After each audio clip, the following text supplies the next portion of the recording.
Shabbat Shalom, everyone. Welcome to setthemoon.com. I'm Joe Dumond, and we got a whole bunch of other hosts here today with us, and I'm looking forward to hearing what they have to say.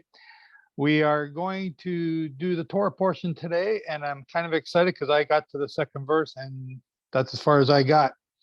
And about 2 hours later, I started, I got to get ready for service today. So I'm excited. Who's doing, Randy, who's doing open the prayer today? I don't have anybody yet, but I'm looking at Dean. Brother Dean, will you open us up this morning, brother? Thank you, sir. Father, thank you for this day. Thank you for this Shabbat. Thank you for giving us your Shabbats. And please bless us and bless the teachers and bless this study and bless everybody that's here, Father. In the name of Yeshua HaMashiach, Amen. Amen. So thank you, Dean. Rebecca, you wanted to do, now, sorry, I was half in my fix here. Were you going to do the counting of the Omer as a song, or did you want to count it today, or what were you thinking? Oh, just to count it, to read it. Anybody could do it. Ah, okay. Then let me see if I can pull that up on the screen. Where am I going? I'm going here.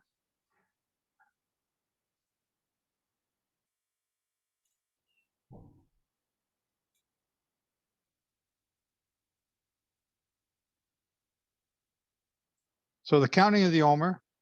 Now I got to share the screen. Can't talk and walk at the same time. Before I do that, cancel. Where's cancel? Who does somebody want to read this with us, or if I throw it up here? I'll throw it up. Now I've lost it. I'll read it. Today, Shabbat, April 23rd, 2022. Today is, no, today is the 7th day of the 5th week of 7 weeks. Today is the 35th day of counting of 50 days from the day of the waving of the Omer on the morrow after the Sabbath.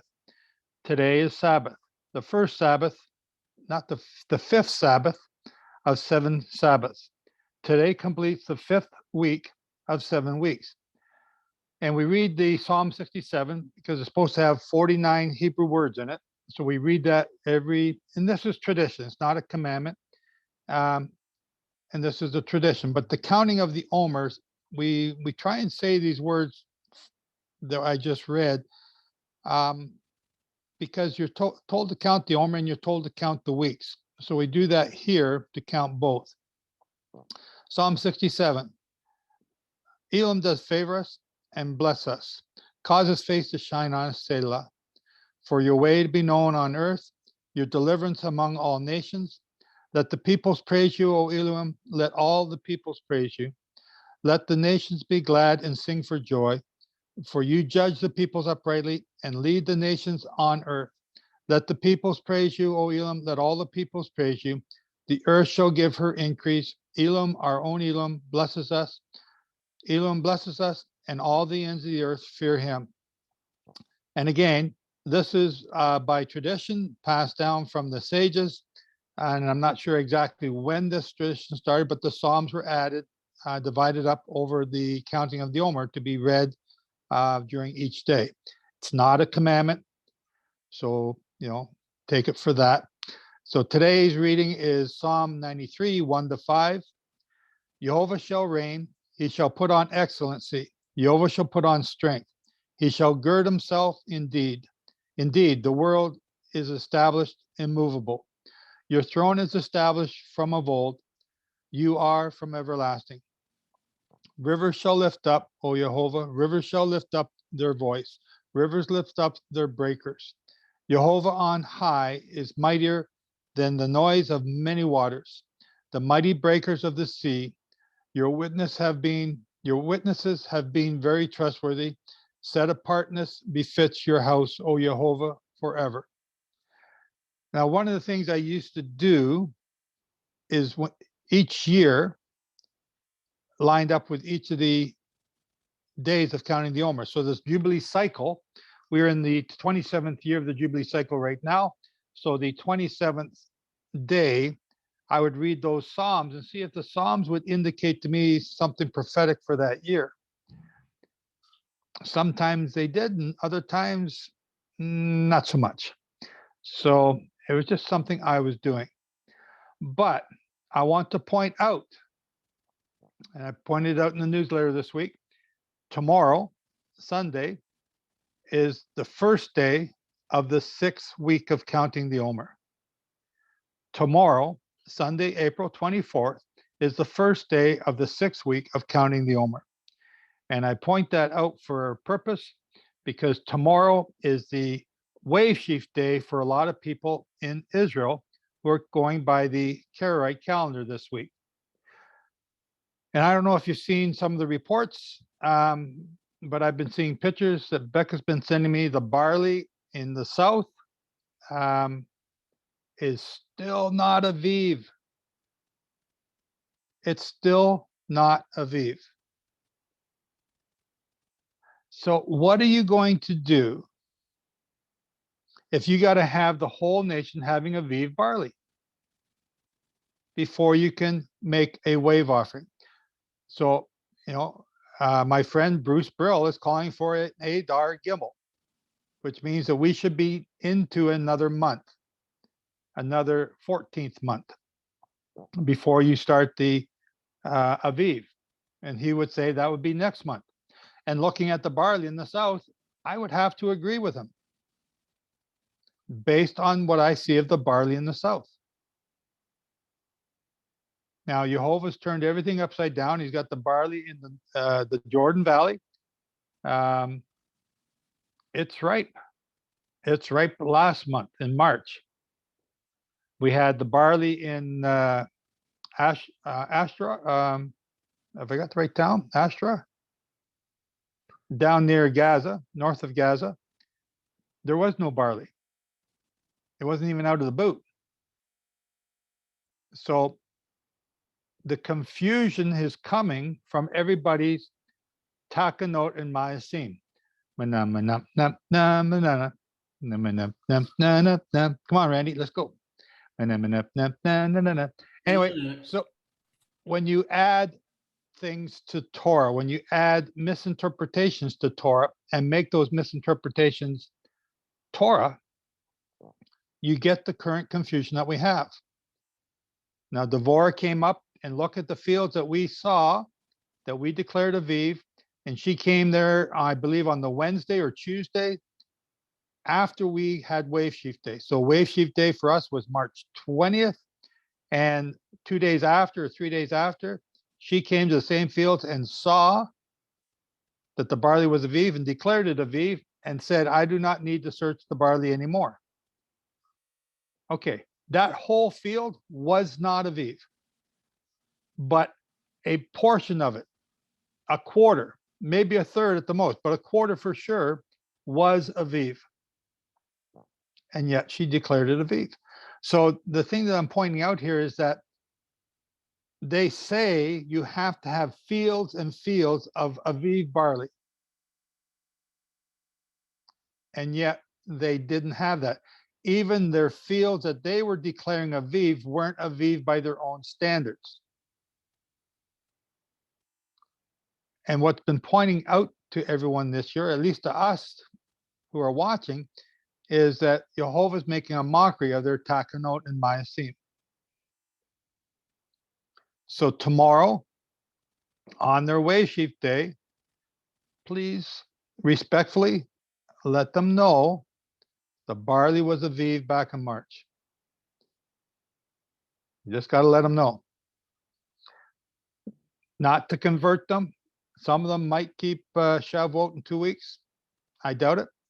But they will at least start thinking about it for next year. And this puts a problem in there because we're going to get into it today. Next year, there probably will not be an Adar bet. And the year after that, there will probably not be an Adar bet. That's significant. And you're going to find out here in a little bit why I'm saying that.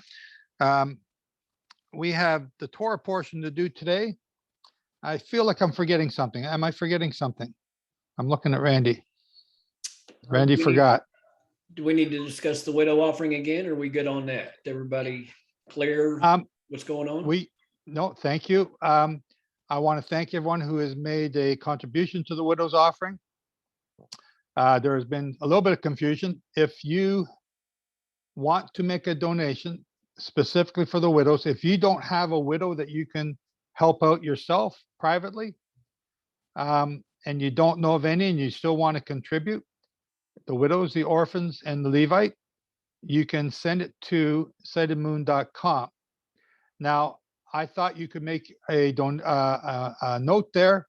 If you go to our donation page, apparently you can only make a note if you donate from your own PayPal account, and you put a special note there.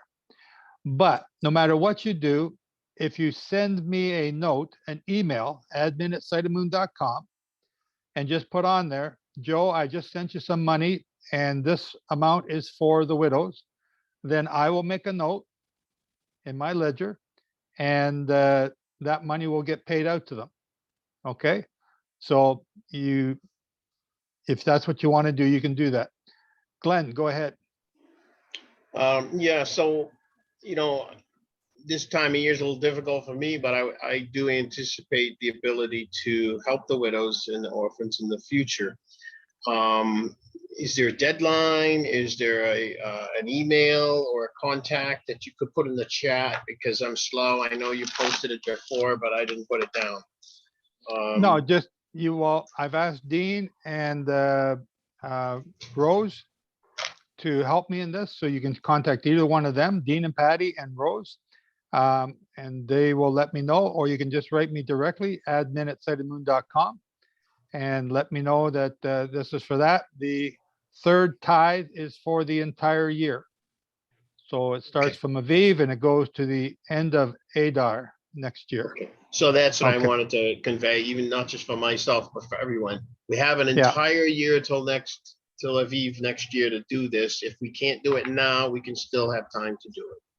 Yeah, and so again, I did not want to expose the widows that I know about to a whole bunch of people that they don't know and have all these strange people contacting them. And that was a concern. And then in the discussion, I think with Dean and Rose, that it was suggested that I do it as we do it corporately through sightedmoon.com, which I did not want to do. Because if I drop the ball or if I miss a donation, then I become liable for that. And, I don't want to be punished. So,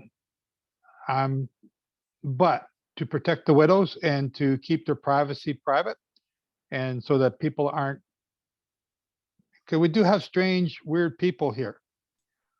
And I'm looking at Kurt as he waves.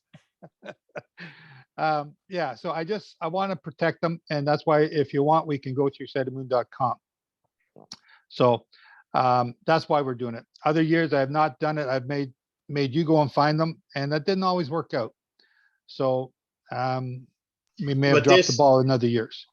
This way will, I think, actually help the more of the deserving widows to be able to get their offering.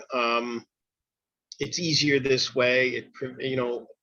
Trying to do it, sometimes you just can't find them, and then so you don't do it. And I think that this is a good way to do it. What you're doing is great. Thank you, Joseph. Yes, and NHCO, whoever that is, can I donate to my own mother? Lost my dad in December. Of course, you are to take care of your own family first. That's what this is for. See, Yehuda Glick was on the Michael Root show there a couple of weeks ago with Keith Johnson, and he said it best. And he said what I've always been saying: it's not just to give money. It's not throwing money at a cause. If you do that, you don't get to know the widows. You don't get to know the orphans. Sometimes they feel left out. A lot of times they feel left out, and sometimes they leave themselves out because they're no longer a couple, they're no longer a team, and they feel odd or weird, or they feel left out. So the purpose is to include them, and it's to make them feel welcome, and it's to make them not be left behind because they no longer have their spouse. Okay, so yes, of course, if you have a mother, an aunt, or someone in your family, donate to them and explain why you're doing this, so they understand this is a commandment from God, and that may help them to want to learn more about this weird religion that you're doing. And that's been a huge undertaking for Dean and Rose, because there's been all kinds of people coming out of the woodwork, claiming to be this and that. So huge, shout out to those guys for sure. It's Well- been overwhelming. So first of all, if I may, Dean, can I say this? Can I say what you recently wrote us? I can't, yes. Go ahead. Okay, so okay, hats off for Dean for trying, but do not advertise this to the world that we're doing this, because as Dean has found out, every person in the third world is trying to claim a piece of the pie.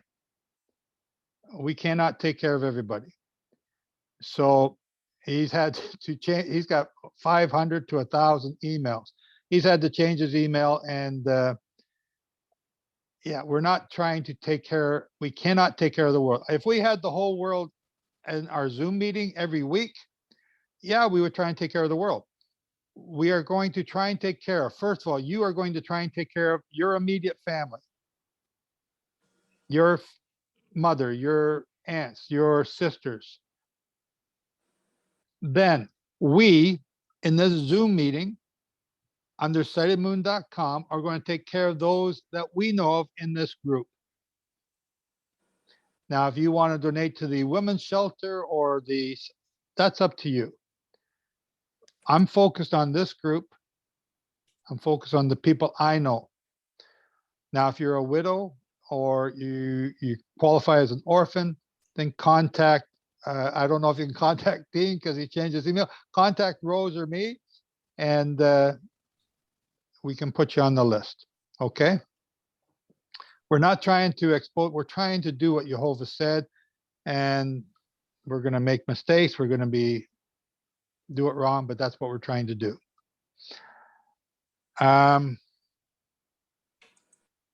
Okay.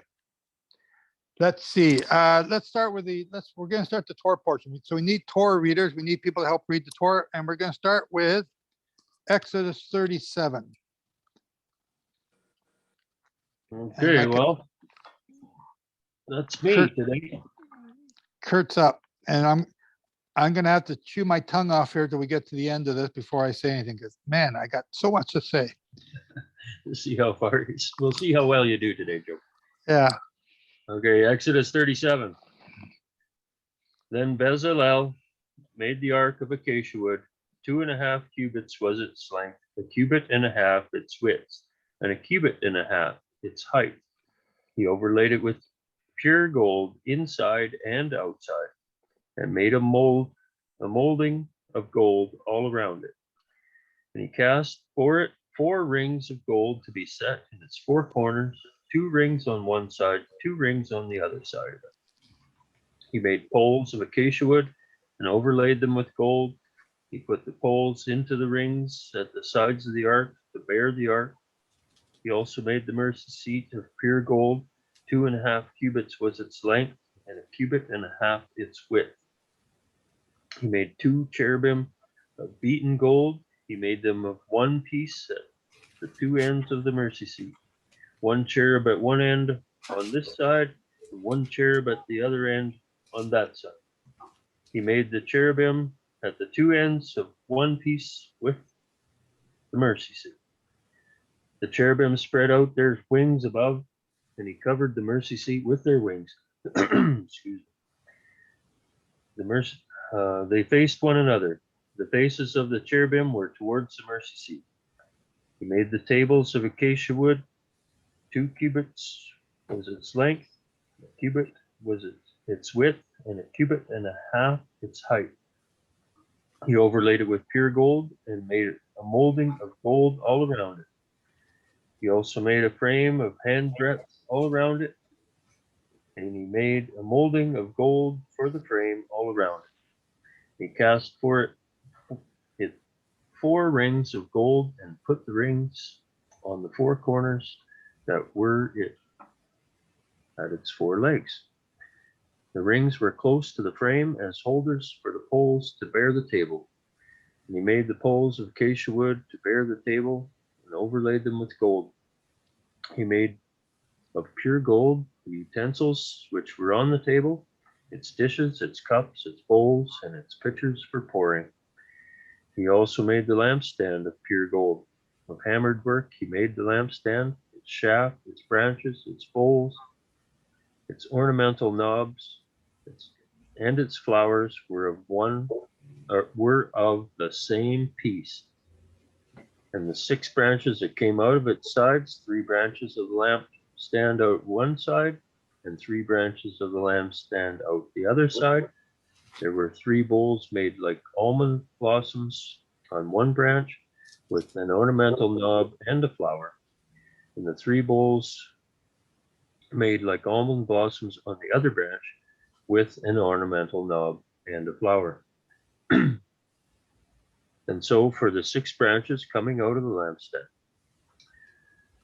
And on the lampstand itself were 4 bowls made like almond blossoms, each with its ornamental knob and flower. There was a knob under the first 2 branches of the same, and a knob under the second 2 branches of the same, and a knob under the third 2 branches of the same, according to the 6 branches extending from it. Their knobs and their branches were of one piece. All of it was one hammered piece of pure gold. And he made its 7 lamps, its wick trimmers, and its trays of pure gold. Of a talent of pure gold he made it with all its utensils. He made the incense altar of acacia wood, and its length was a cubit, and its width was a cubit. It was square, and 2 cubits was its height. Its horns were of one piece with it. And he overlaid it with pure gold, its top, its sides, all around, and its horns. He also made it for a molding of gold all around it.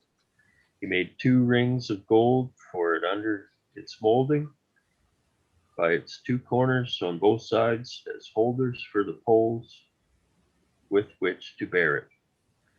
And he made the poles of acacia wood and overlaid them with gold.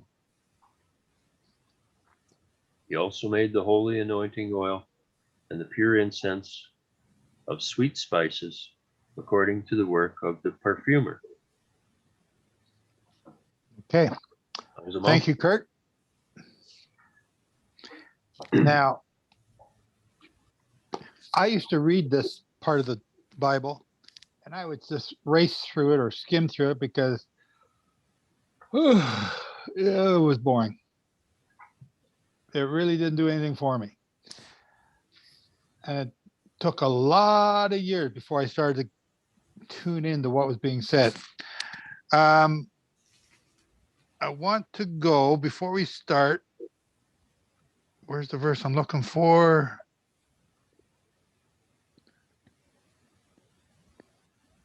Oh, Kurt, can you go and read Exodus 25, verse 40? 25, verse 40.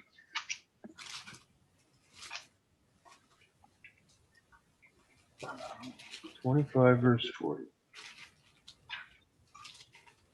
Did I turn my mic on? Yeah, okay. Yeah. Actually, if you want to start in 31. Because, he's already said this stuff once. And now we're reading it again, verse 38. Just just go over chapter 31 or chapter 25, start at 31, go to verse 40. Okay, roger that. Exodus 25, verse 31. You shall also make a lampstand of pure gold. The lampstand shall be of hammered work. Its shaft, its branches, its bowls, its ornamental knobs and flowers shall be of one piece. And 6 branches shall come out of its sides, 3 branches of the lampstand out one side, and 3 branches of the lampstand out the other side. 3 bowls shall be made like almond blossoms on one branch, with an ornamental knob and a flower, and 3 bowls made like almond blossoms on the other branch, with an ornamental knob and a flower. And so for the 6 branches that come out of the lampstand. On the lampstand itself, 4 bowls shall be made like almond blossoms, each with its ornamental knob and flower. And there shall be a knob under the first 2 branches of the same, a knob under the second 2 branches of the same, and a knob under the third 2 branches of the same, according to the 6 branches that extend from the lampstand. Their knobs and their branches shall be of one piece. All of it shall be one hammered piece of pure gold. You shall make 7 lamps for it, and they shall arrange its lamps so that they give light in front of it. And its wick trimmers and their trays shall be of pure gold. Shall be made of a talent of pure gold with all these utensils. And see to it that you make them according to the pattern which was shown you on the mount. So we've just read twice now the description of the lampstand. Now we could have gone earlier and read about the table of showbread and the Ark of the Covenant here in chapter 25. But the verse I wanted to point out to you and have you think about is verse 40. And see that you make them after their pattern, which he's now given to Moses up in the mountain, which was shown to you in the mountain. Why? The word pattern. I bet you that's where you're going. Let's see. Where am I going, Kurt? Hang on. Let me pull this up on the screen. Share.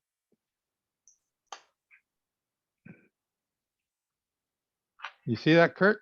Randy? Yep. Okay. So verse 40, you're going to focus on pattern. Why are you focusing on pattern, Kurt? Well, I'm just trying to find it, but I bet you it's got something to do with the word Mishkan. There you go. Beit noon, tent panel, intelligence. The pictograph bait is a picture of the tent, and the noon is a picture of a sprouting seed and represents continuity as the seed continues the next generation. The combined meaning of these letters means the continuing of the house. The tent was constructed of woven goat hair. Over time, the sun bleaches the weak and weakens the goat hair, necessitating their continual replacement. Excuse me. Each year, the women make a new panel, approximately 3 feet wide, and the length of the tent. The old panel is removed, being recycled into a wall or floor, and the new strip is added to the tent. Since the tent is only replaced one small piece at a time, the tent essentially lasts forever. Engineering beam, a component of the construction of an exchange. Okay, so it has to do with the tent panel or the Mishkan. Kurt, you got any more you want to add to that? Not really. I just find it interesting. It's a bet Tov and a bet noon. Jehovah's plan, that which comes out of his plan. Yeah. My God. So the part that I was focusing on here, let me see if I can find that exact word. No. Okay. Where'd you get Tav? Bet Tav noon. Well, that's what I've got in my, I'm using a Messianic interlinear scripture. 8403. I don't see 8403 anywhere here. 8401. The word is tabnith. The word is what? 8403, there it is. Tab neath. I think the first bet is in a added on one. A model of a pattern for building something, a pattern, likeness from similitude or figure. So we got a tav, a bet, a noon, what's a yod, and a tav. Okay. Is that what you're saying, Sombra? Yeah. Okay. Okay. So going back to, and look that you make after their pattern, which was showed you in the mount. Be very careful, Moses, to make it after the pattern that I showed you on Mount Sinai. Why? You know my favorite word, why, right? Why? So that we do not follow after our own eyes, which lead us astray. It's a menorah. We've got all kinds of different menorahs on display now throughout all of Israel. You can buy them any kind. Yeah, all you can kinds. get ones with like eight lamps, 9 Those lamps. aren't menorahs. Those aren't menorahs. Don't even go there. We're not going there. Those are not menorahs. We're going to stay on the menorah. We're going to stay on the pattern. Okay. Well, Joe, the pattern of that menorah is that there's 22 lights and there's 22 Hebrew letters. Aha. Okay. And So that how longer word that you had, it was like a tav and a bet and a yod and a tav. That's like his words, his instructions leaping out of his house, right? Of his instructions. What do we get when we follow his instructions? We get life. We get real Where- life.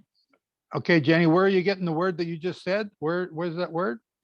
The one that you had, it was further down. You had like Okay, so tav, this one bet, here? yod. Tav bet noon, yod tav. Yeah, so that noon is life springing forth. That yod is his hand actively engaged, his presence actively engaged. Tav is his covenant, his mark is upon you, his words, his promises. I mean, think of all of that big picture. Keep going. You're awesome. That's all I got. That's all I got. I got no more. Okay. Okay. Okay, So but there's, you have two marks, two tavs, one at the beginning, one at the end, and that's like a being sealed at the beginning and being sealed at the end. It's the covenant marks, or the yeah, hang on one second. Sure, and even in that shorter version, he had a shorter version up above, and it was just, wasn't it just Tav noon? I mean, even just that's the covenant in life springing forth. And if we read that whole page in Kurt's dictionary, it'd be amazing how, you pluck in these yods and these vavs, it expands the word, or you use different roots of that word, and it's beautiful. You'll see a beautiful picture, and it'll expand right in front of you on the page. It's just wonderful. You're right, Okay. Jenny. Reading the Klein's dictionary can be quite an experience. or playing with this what's this thing called? This e-sword? eSword Yeah. that I'm using. Yeah. Yeah. Well, I've got it So- on my screen too. So I'm focusing on the command, not so much the pattern itself, but the command to build it according to the patterns that you've seen it. So I want to keep that in mind, and I want to go back here to verse, what verse is it? Oh, verse 1. Okay, so how big is a cubit? What cubit is he using? Which cubit? It's approximately 18 inches. The Egyptian with- cubit. It's the Egyptian cubit. That's the one Kurt just says, 18.24 inches. Okay, so it's 18.24. So you got 2.5 cubits is the length. That is 45.60 inches. Okay, it's almost 4 feet.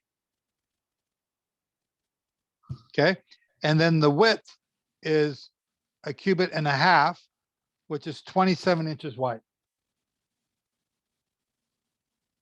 Okay, so you got that? Do those 27 convert to metric? I'm giving you inches because I'm dealing with a bunch of Americans here. Yeah, but I've learned something new you put out on your website was the Egyptian movie there and how that was based on the metric system origination. So you can teach an old dog new tricks. Yes, you can. Wow. Okay. No, I did not convert this to millimeters or centimeters. If somebody wants to do that, 45.6 inches in centimeters and 27.36 inches in centimeters.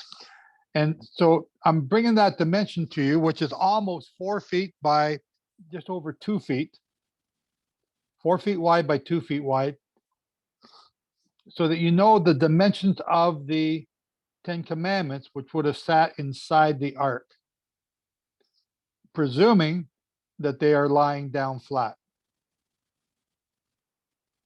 Presuming. Okay. So that's the first thing I wanted to point out. Now, so here's where I went a little crazy this morning. Again, I think I've already talked about this before in one of the newsletters. We're going to bring it up again. When we get to the overlay with pure gold and cast it for 4 rings, and they made poles. They put poles. He also, verse 6. He also made the mercy seat of pure gold, and 2.5 cubits was its length, and 1.5 cubits its width, same dimensions. Okay, he made 2 cherubim of beaten gold. He made them of one piece at the 2 ends of the mercy seat. 1 cherub at one end of this side, and the other cherub at the other end on that side. He made the cherubim at the 2 ends of one piece with the mercy seat. The cherubim spread out their wings above and covered the mercy seat with their wings. They faced one another. The faces of the cherubim were toward the mercy seat. What's the pattern here?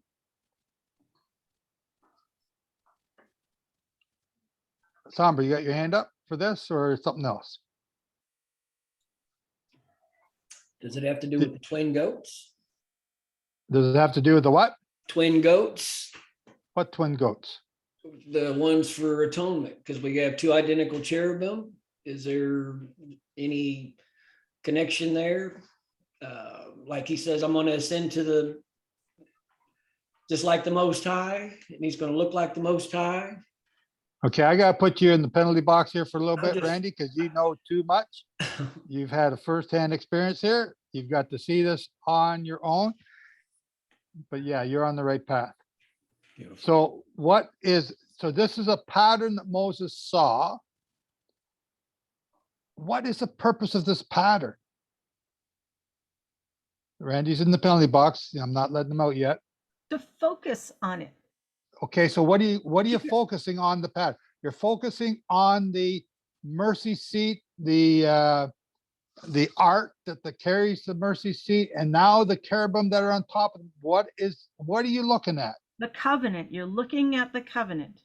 The words No, in no, the no, box. we're not even talking about the 10 Commandments. That's inside. We haven't got that part yet.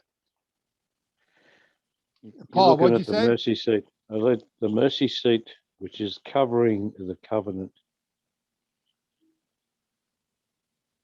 Okay, You're looking at the throne of God. there you go. It's a pattern after what?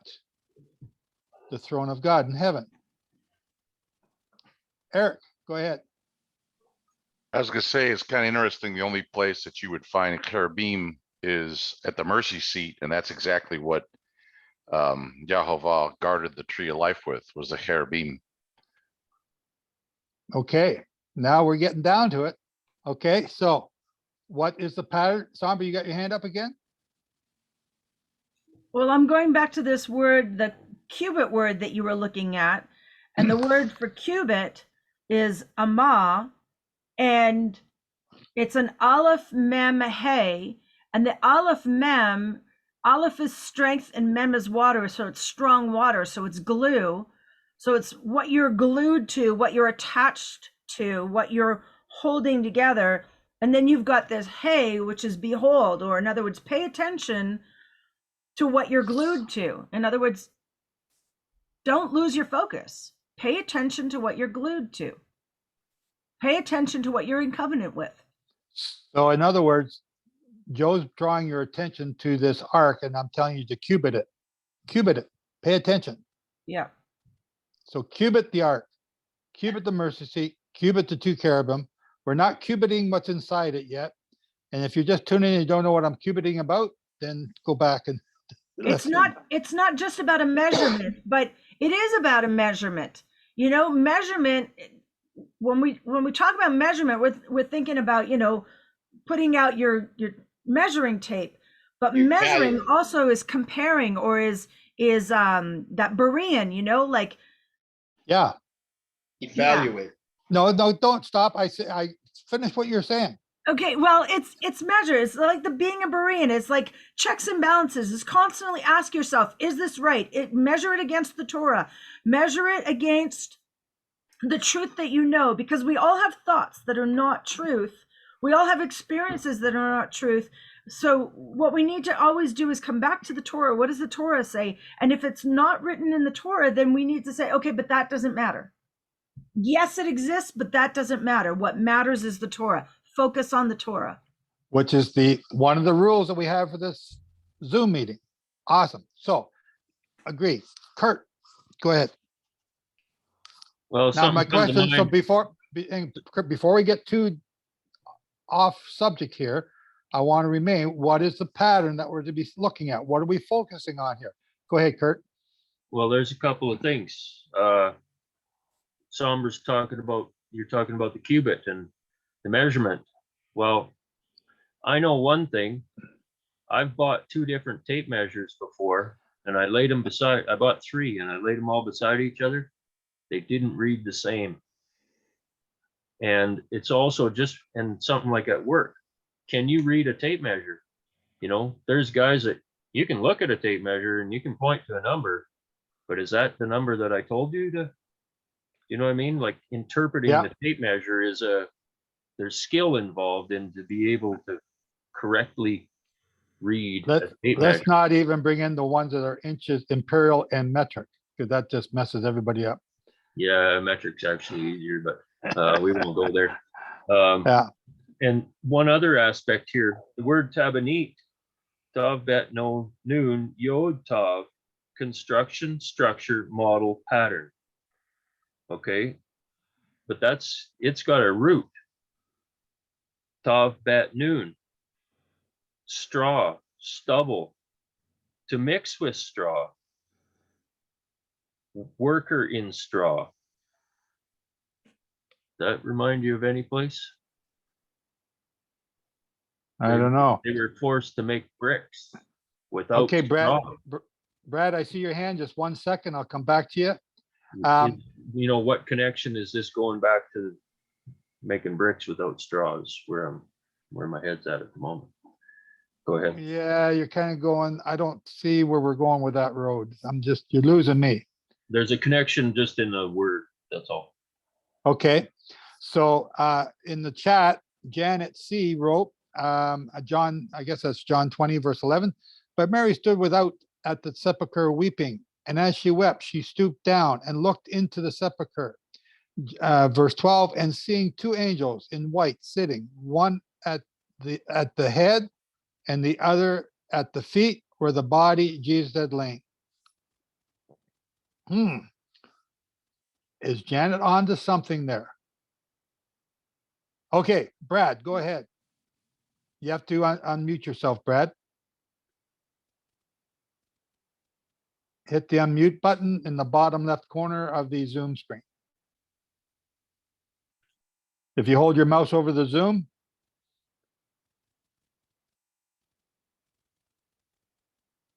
no, you're still muted. There. I unmuted. Yep, you're good. Go ahead. Can you hear me? Yes, sir. Okay.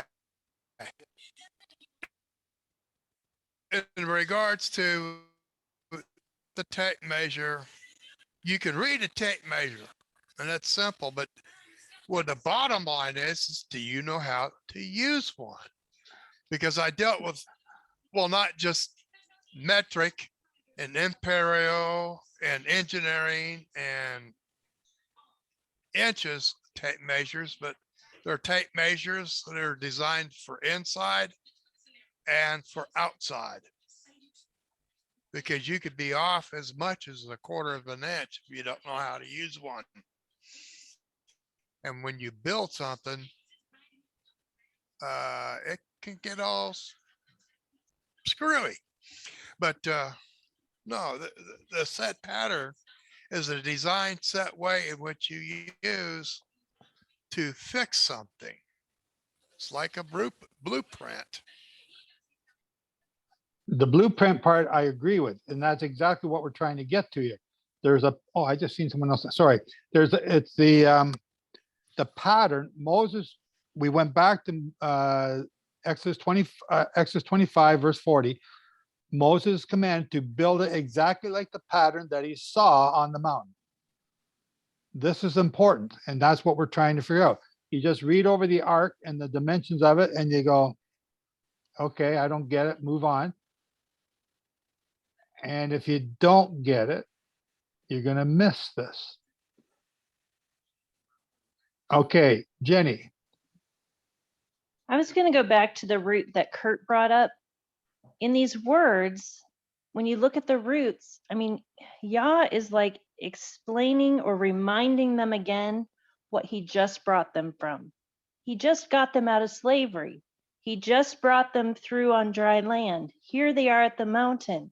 Here he's given them their, instructions, the covenant.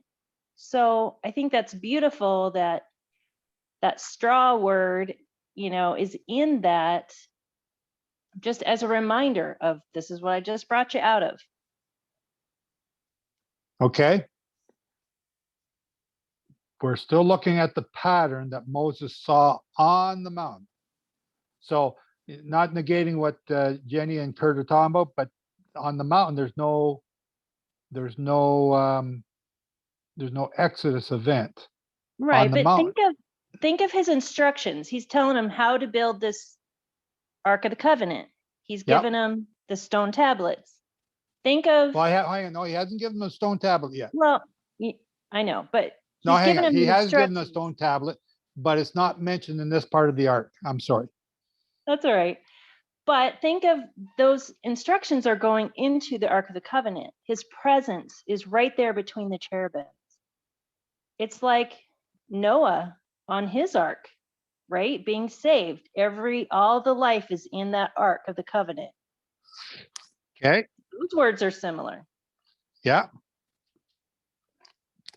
Okay, you're all doing good. But, I'm beating this bush because there's more here yet that I want to pull out.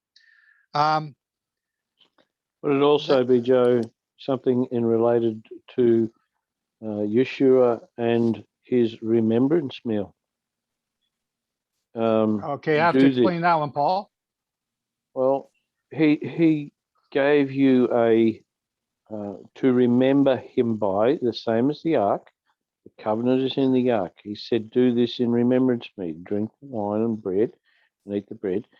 To remember. It is a reminder of what has been before, to be reminding of what is ahead. It's may not be.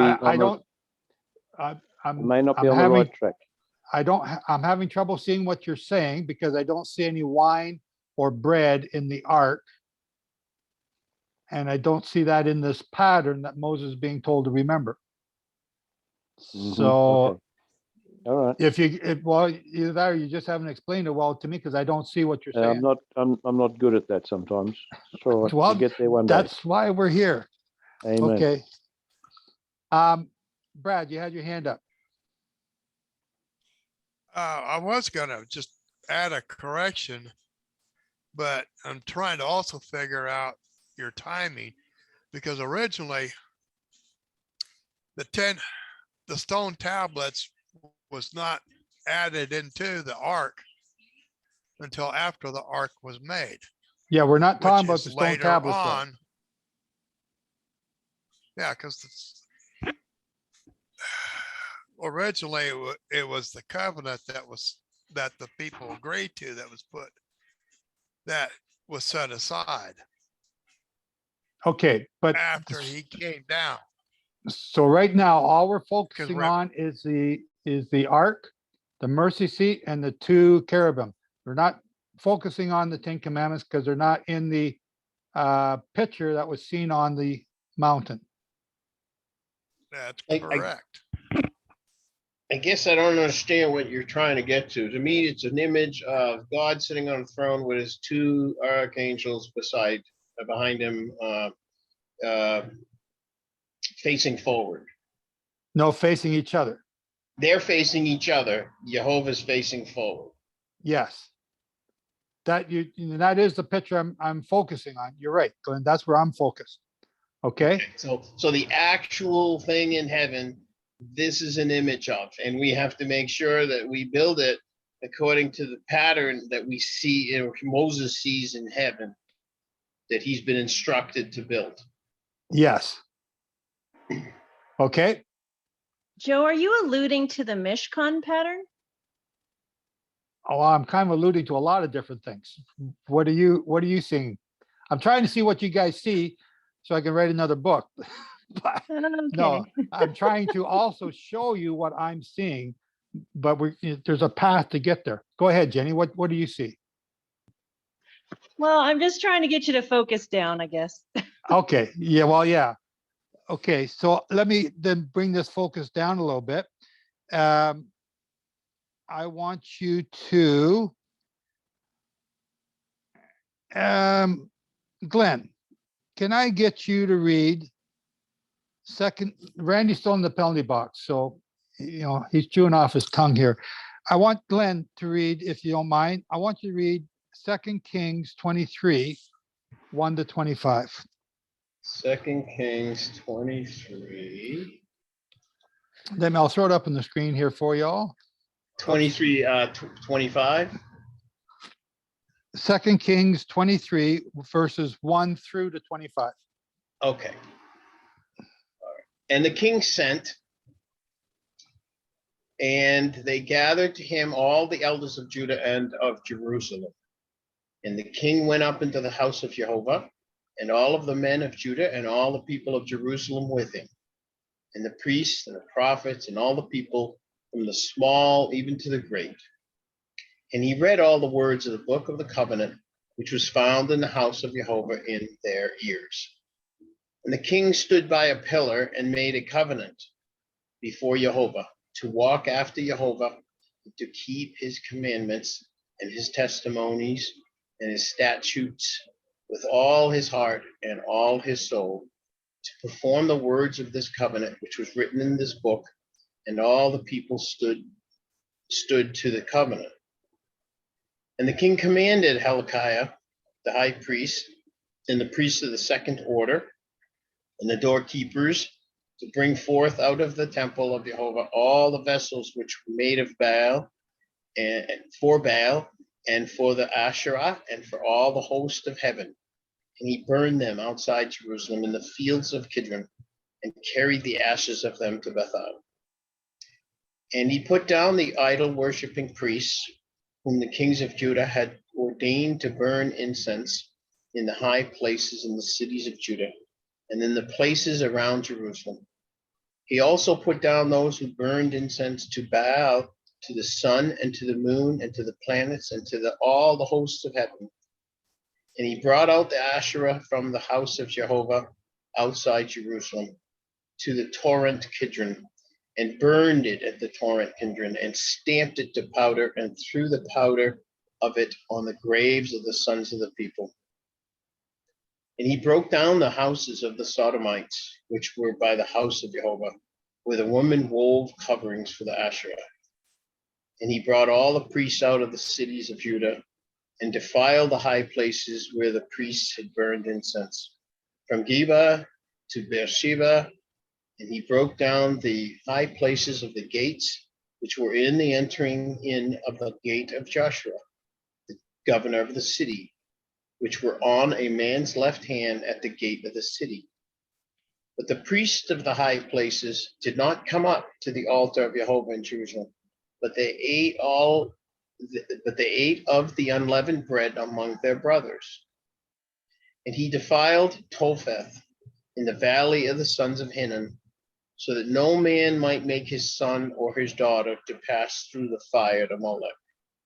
Just 1 second, just so everyone knows where Topheth is, in the Gehenna Valley, where Gehenna meets the Kidron Valley. If you can picture that in your brain or on a map, where Topheth is where the Gehenna meets the Kidron Valley. Okay, so this is at the very bottom of Jerusalem, or the city of David. Okay, Glenn. And he took away the horses which the kings of Judah had given to the sun at the entering in of the house of Jehovah by the room of Nathan Melech the eunuch, which was in the suburbs. And he burned the chariots of the sun with fire. And the altars which were on the top of the upper room of Ahaz, which the kings of Judah had made, and the altars which Manasseh had made, and the 2 courts of the house of Jehovah. The king beat them down and broke them down from there, and he threw the dust of them into the torrent Kidron. And the high places which were before Jerusalem, on the right hand of the Mount of Corruption, which Solomon the king of Israel had built for Ashtaroth, the abomination of the Sidonians, and for the Chemosh, the abomination of the Moabites, and for Milcom, the abomination of the sons of Ammon, the king defiled. And he broke the images in pieces and cut down the Asherahs and filled their places with the bones of men. And also the altar which was at Bethel, and the high place which Jeroboam the son of Nebat, who made Israel to sin, had made. Both that altar and the high place he broke down and burned the high place. He stamped it to powder and burned the Asherah. And as Joshua returned, he spied the tombs which were there in the mountain. And he sent and took the bones of the tombs and burned them on the altar and defiled it according to the word of Jehovah, which the man of God had proclaimed, who spoke these words. And he said, "What monument is that which I see?" And the men of the city told him, "It is the grave of the man of God who came from Judah and proclaimed these things which you have done against the altar of Bethel."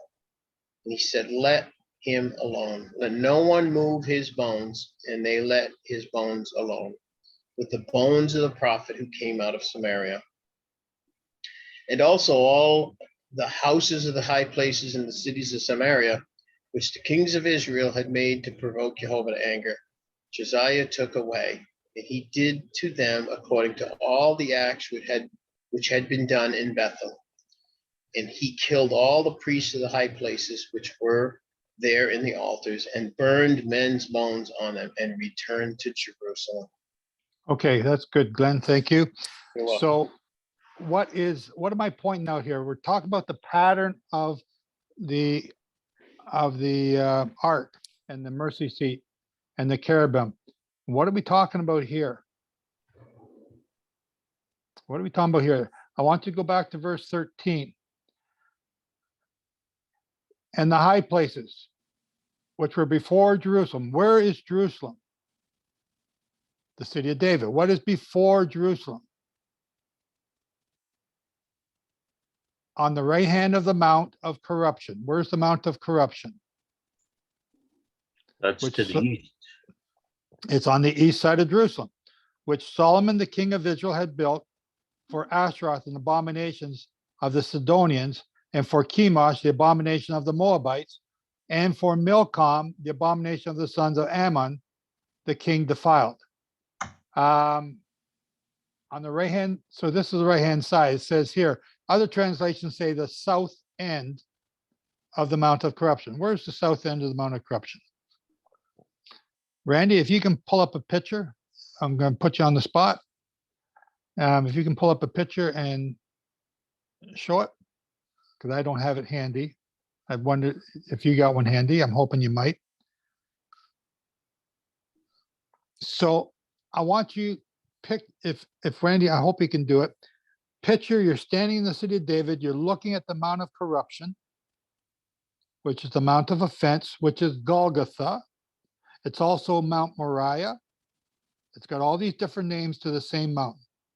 And on the right-hand side,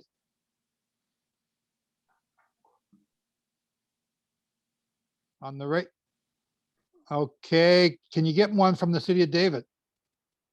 I don't think we went there, but I'll keep trying. Okay, so let me just stay right here right now. Just stay right here. So go to the bottom picture, right where the mouse is, down more, Randy. Okay, yeah, okay, go there. This is the crucifixion site. Now, if you go to the football field, that is the south end of the Mount Golgotha. This is the place where Solomon built his temples or shrines to these false gods. Okay, so remember that, Randy. See if you got one from the city of David, looking over to there. Yep. I know I got one in the past newsletter, but I got to talk for a minute. So if you can do that for me, I'd appreciate it. Now, looking at that, where am I going? What am I trying to show you? It's a pattern. There's a pattern here. The pattern. What's the pattern? Go to Ezekiel, Ezekiel 28, verse 14. I'll go back here. Ezekiel, no, Ezra, Ezekiel.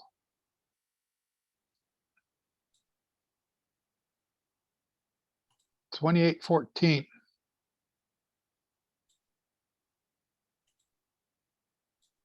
Starting verse 11. And the word of Jehovah came to me, saying, Son of man, lift up a lament over the king of Tyre, and say to him, So says the Lord Jehovah, you seal the measure full of wisdom and perfect in beauty. You have been in Eden, the garden of God. Every precious stone was your covering. The ruby, the topaz, the diamond, the beryl, the onyx, and the jasper, the sapphire, the turquoise, and the emerald, and gold. The workmanship of your tambourines and your flutes was prepared in you in the day that you were created. You wear the anointed cherub that covers, and I had put you in the holy height of God where you wear. You have walked up and down in the midst of the stones of fire. You were perfect in your ways from the day that you were created, until iniquity was found in you. By the multitudes of your goods, they have filled your midst with violence, and you have sinned. So I cast you profane from the height of God, and I destroy you, O covering cherub, from among the stones of fire. Your heart was lifted up because of your beauty. You have spoiled your wisdom because of your brightness. I will cast you to the ground. I will put you before kings, that they may behold you. By the host of your iniquities, by the iniquity of your trade, you have profaned your holy place. So I brought a fire from your midst. It shall devour you, and I will give you for ashes on the earth before the eyes of all who see you. All who know you among the people shall be astonished at you, and shall be terrors, and you will not be forever. You will not be forever. Mhm. Okay. How'd you make out, Randy? That's referring to Hasatan Lucifer, is it not? That's right. And so the last sentence sounds like he will be destroyed. He will be destroyed. Where was he, Glenn? He was in the Garden of Eden. Before that? He was one of the one of the cherubs that was at the mercy seat. He was one of the covering cherubs. Exactly. That's the thing I want to point out the pattern here. Randy, what have you got here? You're looking the other way. Okay, Randy, go back to my newsletter. So this is the drone shot above, and he's on top of the Mount Golgotha. He's looking, he's just going around all of Golgotha. City of David right there in front of us. Yeah. Okay. So there's the cemetery there on the Mount of Olives. Okay. That's a great shot. It's just not the one I want. Yeah. So, okay. So Back to the penalty box, Randy. no, if you look at one of my newsletters, one of the past 4 or 5 newsletters, I got a picture with the sun in the clouds. That one, if you can find that one. So we're talking about Satan being one of the cherubs here. Now, I want to point out something else. Isaiah 14, 12 to 17. Isaiah 14, 12 to 17. You know where I'm going. Isaiah 14.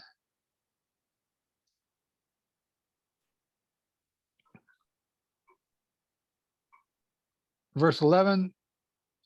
Your pride is brought down to the grave, and the noise of your harps. The maggot is spread under you, and the worms over you. How you have fallen from the heavens, O shining star, son of the morning. How you are cut down to the ground, you who weakened the nations. For you have said in your heart, I will go up to the heavens. I will exalt my throne above the stars of God. I will also sit on the mount of the congregation in the sides of the north. I will go up above the heights of the clouds. I will be like the Most High. Yet you shall be brought down to hell, to the sides of the pit. Those who see you shall stare and closely watch you, saying, is this the man who made the earth tremble, who shook kingdoms, who made the world as a wilderness and destroyed its cities, who did not open the house for his prisoners? And excuse me, and all the kings of the nations, even all of them, lie in glory, every one in his own house. So again, we're talking about Lucifer here, Satan, being like the Most High, ascending the throne of the Most High, who was a cherub of the Most High, covering that throne. Any luck, Randy? No? Okay.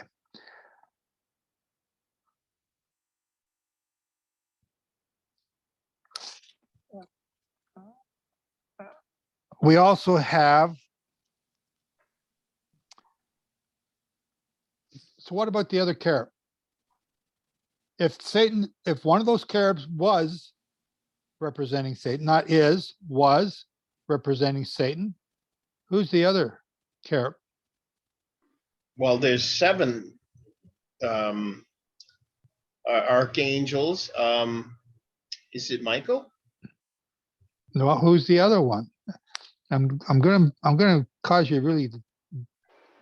Uriel? Well, those ones you're getting out of the Talmud because they're not found in the Bible, I don't believe. Gabriel. Gabriel, there's Michael, there's Gabriel. That's all I know of. And Lucifer. There's- They're the only 3 angels named in the Bible. And then Okay, there's so- 2 others in Catholicism. Okay, so let's go to Ezekiel 10.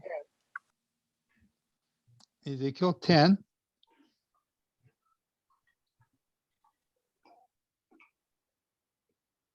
And I'm going to go on verse 18. No. Verse 1. And I looked, and behold, in the expanse over the head of the cherubs was seen, am I in the right one? 10, Ezekiel 10:1, was seen the appearance of a form of a throne. So this is not the one I want. So this is, let's read it anyway. Was the appearance of the form of a throne like a sapphire stone. You know me talking about the sapphire stone a lot in the last couple of weeks. above them. And he spoke to the man clothed with linen and said, go in among the wheels under the cherub and fill your hands with coals from fire between the cherubs and scatter them on the city. And he went in before me, and the cherubs were standing on the right side of the house when the man went in, and the cloud filled the inner court. And the glory of Jehovah rose above from the cherub over the threshold of the house, and the house was filled with the cloud, and the court was full of the brightness of Jehovah's glory. And the sound of the cherub's wings was heard over the outer court, as the voice of the Almighty God when he speaks. And it happened, when he had commanded the man clothed with linen, saying, take from between the wheels, from between the cherubs, and he went in and stood beside the wheels, and a cherub stretched out his hand from between the cherubs to the fire between the cherubs, and he lifted it and put it into the hands of one clothed with linen. He took it and went out. And the form of a man's hand was seen under the wings of the cherubs. And I looked, and behold, the four wheels were beside the cherubs. One wheel was by one cherub, and another wheel by another cherub, and the wheels looked like the color of a stone of Tarshish. And their appearance was as one, the four of them, as if the wheel in the midst of the wheel. Where am I going here? Ezekiel 10:18. Okay. And they went on their four sides. They did not turn as they went, for to the place where the head faces, after it they went. They did not turn as they went. And the whole body and their backs and their hands and their wings and the wheels were full of the eyes all around, even their wheels that the four of them had. As for the wheels, it was cried to them in my hearing, whirling wheel. And the four faces were to each one. The first face was the face of a cherub, and the second face was the face of a man, and the third the face of a lion, and the fourth the face of an eagle. And the cherubs rose up. This is the living creature that I saw by the river of Kabar. Verse 16. And when the cherubs went, the wheels went beside them, and where the cherubs lifted their wings to soar from the earth, the wheels did not turn from beside them when they when they stood still, these stood still, and when they rose up, they lifted up, for the spirit of the living creature was in them. So here's the verse I wanted to get to. No, it's not. And the glory of Jehovah went from the threshold of the house, and stood over the cherubs. Yes, it is. Okay, keep reading. And the cherubs lifted up their wings and rose up. So where is he now? He's at the threshold of the tabernacle. Verse 19, and the cherubs lifted up their wings and rose up from the earth in my sight. When they went out, the wheels also were beside them. And he stood at the door of the eastern gate. Where is he now? At the eastern gate of Jehovah's house. And the glory of God, Israel, was over them from above. This is the living creature that I saw under the God of Israel by the river Kabar. And I knew they were cherubs. Even four faces are to each, and four wings to each. And the form of a man's hand was under his wings. And the form of their faces, they are faces that I saw by the river Kabar. The appearance, even theirs, they each went straight forward. That's not, where's the part I'm missing? The part I want. Okay, so he's standing in the door of the eastern gate. He's standing in the threshold of the door, then the eastern gate. And I need some help. I'm looking for the scripture where it says the Shekinah went to the Mount of Olives. Now, may I just interject here? Yep. Are not those four images the four tribes, the four north, east, west, south images of Israel? Yes. Keep going, Glenn. What's that mean? I'm not sure. I'm just kind of following along here. They represent the 12 tribes of Israel. Those four Yes. faces are the leading banner or the leading insignia for each of the 12 tribes divided up in four. Anyone got the verse for me when the Shekinah goes to the Mount of Olives? Go to the next chapter, 11, up to verse 23. Do I just go to 23? Let's see, Okay. Yep. And so verse 23, and the glory of Jehovah went up from the midst of the city and stood on the mountain, which is on the east side of the city. Okay.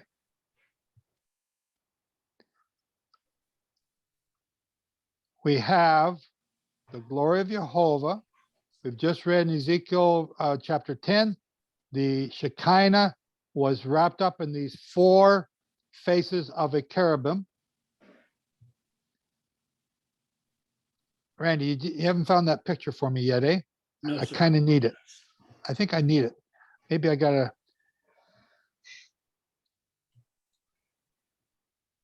What would I have called it? Where would I look? I don't even know my own filing system. Glad it's just not me. You're a heck of a lot more ordered than me.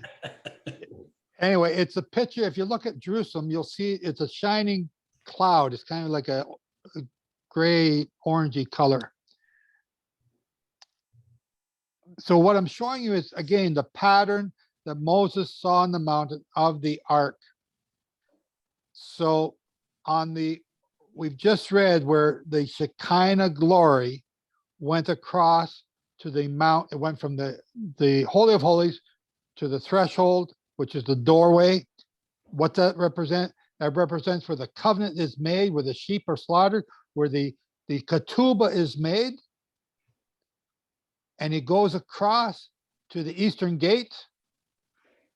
And he's sort of looking back saying, then he's in the city, and from there he goes to the Mount of Olives. Okay. You got it? Isn't So we that have, where Yeshua was killed? that's where Yeshua was killed. All right? Yeah. That's where Yeshua was killed. That's where the ark is today. Yeshua's blood landed on that ark. So Randy, you want to pull up that first picture you did? Can you pull that back up?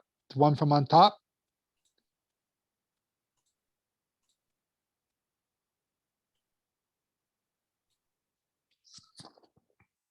That is-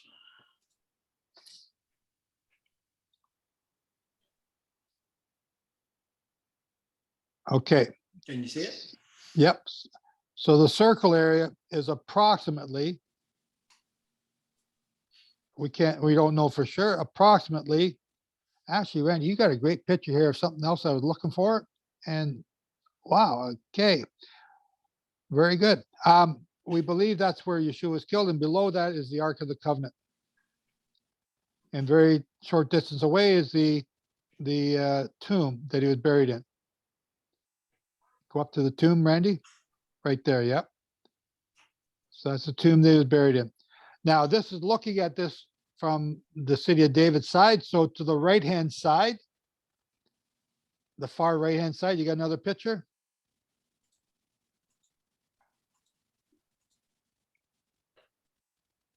No.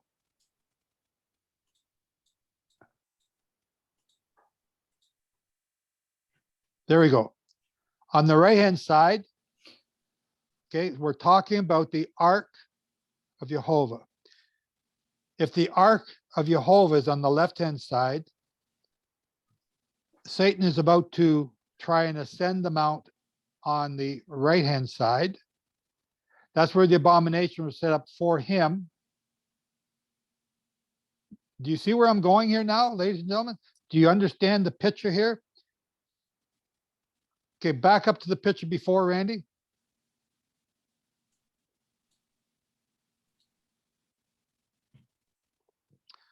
Yeshua died. His blood went on the Ark of the Covenant. The Shekinah left the city of David and went over to the Mount of Offence and is buried there to this day.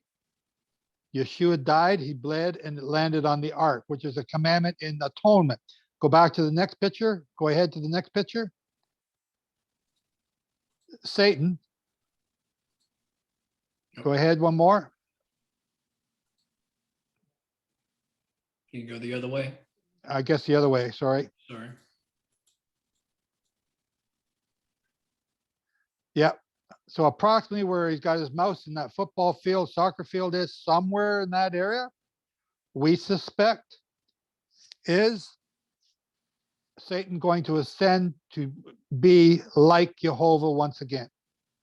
I will be like Jehovah.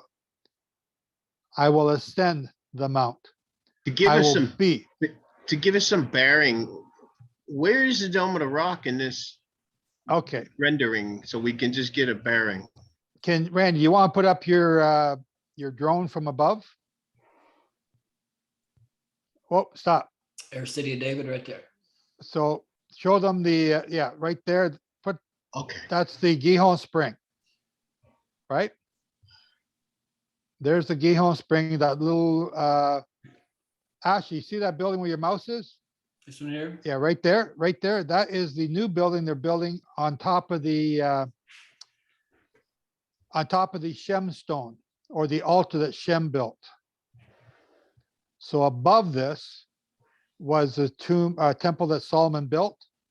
And then to the right of that was the temple that Zerubbabel built. And then to the right of that is the temple that Herod built. But zoom out a little bit, Randy. Okay. Now, all the stuff here in the stone on the left, that is where the city of David was. You can see the used car lot here at the bottom of the picture. That is, exactly right in front of the tomb, and the Dome of the Rock is to the right off screen here. I don't know if the next picture is going to show that. Can you show that? So this area that you just went with the mouse, that is the City of David. Yes. Okay. Hard to here we tell. are. I mean, there's a lot of stuff there. Right here. So that's the city of David, right? And That's the, is that the, that stone retaining wall? What do they call that? which one stone that's retaining wall? Right where the mouse is moved over, right there, that, what is that called right there? Nehemiah's wall. Is that the one? This one here, yeah, to the left, lower left. Lower left? That's just excavation work that they're working on. Oh, Just a okay. walkway. All right. On the right-hand side, go back to the right-hand side there. That's the platform. That's the tourist center. That's the wall that Nehemiah rebuilt Okay. that led up to the temple. Okay, so to the right is Zion Gate, and right there is the Wailing Wall, just over a little bit more to the right. I got you. Okay. Wow, there's a lot in there. Yeah. So going back again to the picture of the ark, you have Satan, one of the cherubs, wanting to return to that position to be like the Most High. To be like the Most High. And okay, Randy, go to the part right there. On the right-hand side of this mount is where Solomon built the temples, which King Uzziah tore down. Now, Randy, on that picture, can you point out the UN headquarters? Back out. Yeah, no, to your right. Yeah, right there. Wow. So that mountain, that valley used to be closer together. It moved, I think, 600 furlong apart in the days of Umayah. But that's equated to miles, isn't it? Well, I have only 600 furlong is what I remember. I'm not sure if I even got that number right. This is the Azazel Valley. Yeah. Going from right to left. This is where, if you go further to the left, Randy, I don't know if you can show it. No, that's the Kidron down there. Go further to the left. I don't know if you got it.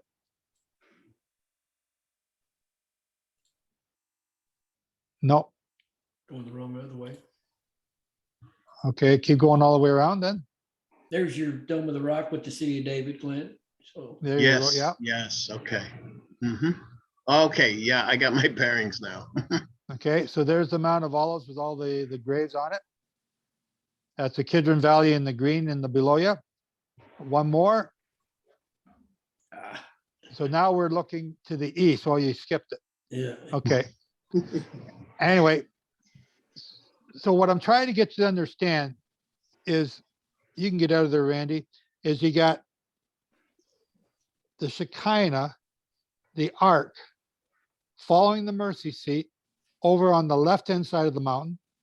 And on the right-hand side is the things that Solomon built, where the other archangel is going to be, the one that's going to be like the Most High, who's going to ascend the mount. And we have this pattern repeating itself. We believe, is my personal belief, that the abomination will be somewhere in that area.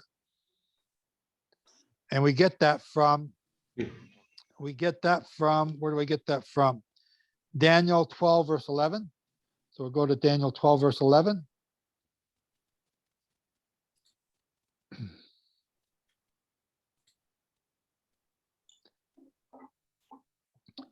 And from the time that the daily sacrifice shall be taken away. What is the daily sacrifice? So my theory, it's not a prophecy. I'm not trying to prophesy. I'm just looking at stuff and analyzing it, is that the daily sacrifice started that same week of March 20th.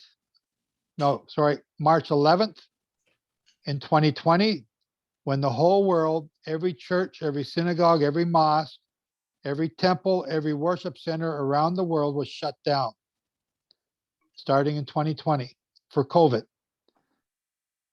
From the time that the daily sacrifice, which is the morning and evening sacrifices, shall be taken away, and the desolating abomination set up, 1,290 days shall occur.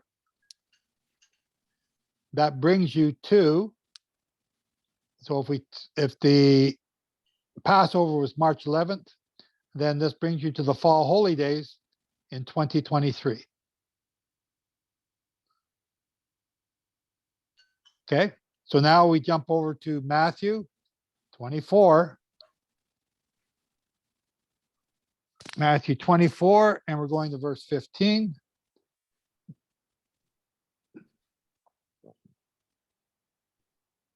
Therefore, when you see the abomination of desolation spoken of by Daniel, so you have to see it.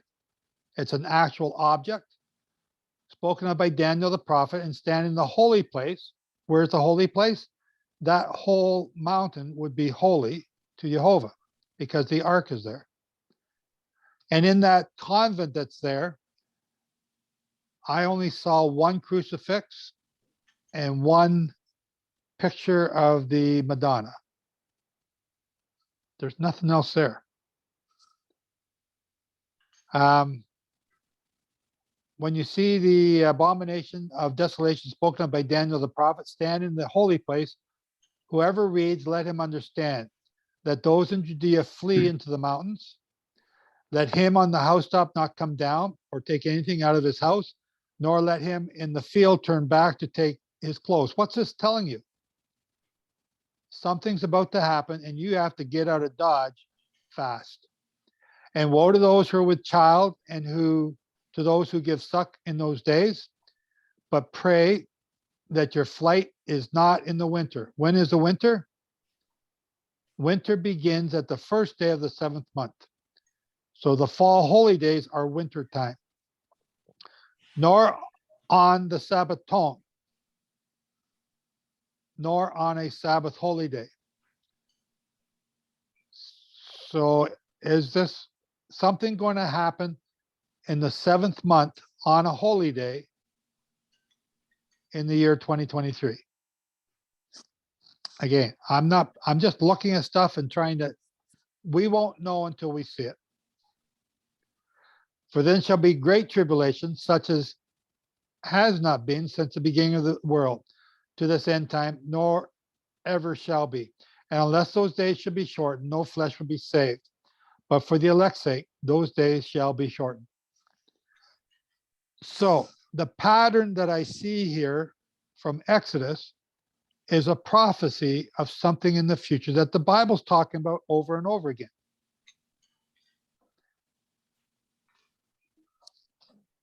And that is just in the ark. If we go, if we go to the showbread, what is the showbread pattern?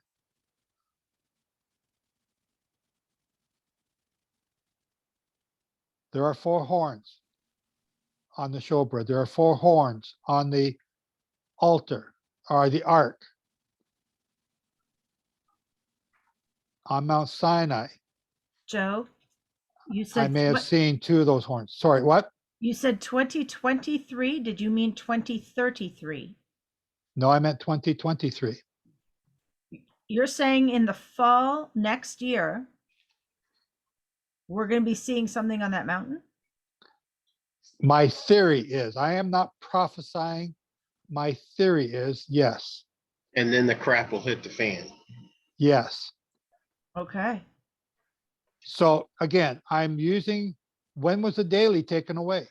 What do we have that would resemble the daily being taken away? The start of COVID, when the world shut down.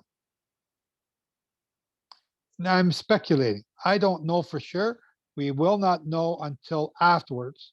And if it doesn't happen, we're going to be looking for something else. I'm just showing you what we see right now. I'm looking at the patterns and I'm seeing a pattern. Now, we saw a pattern coming in 2020. We didn't know what it was. We even got Cyrus Harding seeing patterns in the moon cycles. He doesn't know exactly what they are, but he sees a pattern and his timing's been pretty impeccable. We got to get him back on. He's got more things coming up this summer and fall. Again, he was talking about the Ukraine. He just couldn't figure out what it was. He was talking about China. He couldn't figure out what it was. He's saying now that, and it follows with what he's been saying, that this cycle we're in now is not a war. Well, we're in the war cycle according to Sabbatical, but his what he sees is more of a financial thing right now. He says, watch for the fall. That's when a heavy war cycle is coming. Yeah, that's his latest newsletter. And you're right. Thank you, Glenn. So looking at the patterns, this is what we're seeing. Did I get all that from Exodus 37? No, but I saw a pattern there that's being replayed over and over throughout history. That same pattern's in the stars.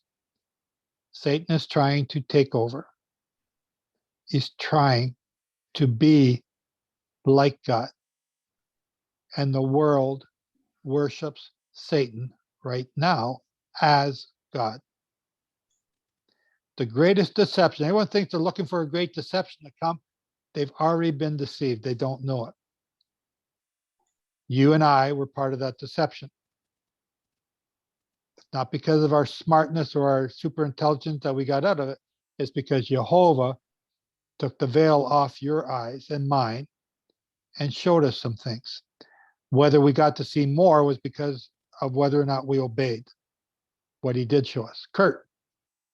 Joe, I find it interesting, as we talk, I'm always going down rabbit holes. The word Judah in Matthew 24, the word Judah or Judea, it's actually Judaea.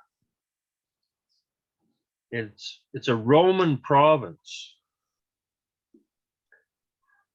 I find that interesting that it's a Roman province. It seems to me that the whole purpose of the whole Holy Roman Empire was to take over the whole entire world. It seems I can see resemblances to Rome where I live, say, Well, Rome is going to have an influence on the world, but it's not going to take over. The nations of the north and the nations of the east are going to come fight against it. So it's not going to be taking over. Right, but I've seen this Pattern. Pattern, yes. And the reason I'm digging here is because this brings me back to the Bible study when I very first got a hold of this book 20 some we're going back 23 years or something now. One of my studies was just on this scripture itself in this area about those who are wise, or no, those who are in Judea will flee to the mountains. And it's like, what is that? So I started going down this Judea word, and I can't prove it because I must have went down a wrong hole. But the word Judea equaled out to wise. Those who are wise will flee to the mountains. That's what I got out of it 20 some years ago when I read this scripture and tore it apart. Okay, so let's just do a quick little search here, see what you see. That those in Judea. You're not going to be able to Judea- prove it because I can't. I must have went down the wrong hole, but that's what I still hold on to is those who are wise will flee to the mountains. Judea, the southern part of the country below Samaria. Judea land, Judea region, Palestine, in a narrow sense to the southern portion of Palestine lying in a broader sense referring to Palestine. Okay, so you had to go down one of these rabbit holes here. Feminine of Jews.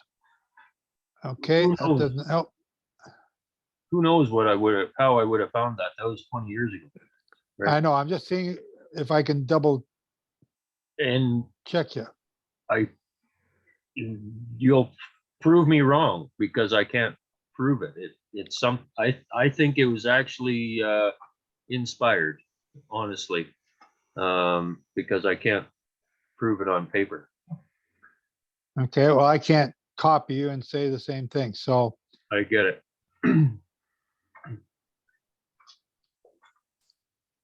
So take that for what it is. And I think that's what we're being shown now. We're on the early. We've been in the early crowd. We're being shown stuff. He's showing us stuff so that we can be prepared. Yeah. Yeah, I believe you're right. I agree with you, but I also say that cautiously because I don't want to think that I'm special. Exactly. Yeah. Okay, so But if we keep the commandments, we are set apart. We are peculiar. We are holy. So there's nothing wrong in saying that. We just can't get arrogant and start thinking that we're above anyone else. yeah. Yeah. The In trouble other was, words, Glenn, they need to find it too, or they can find it too.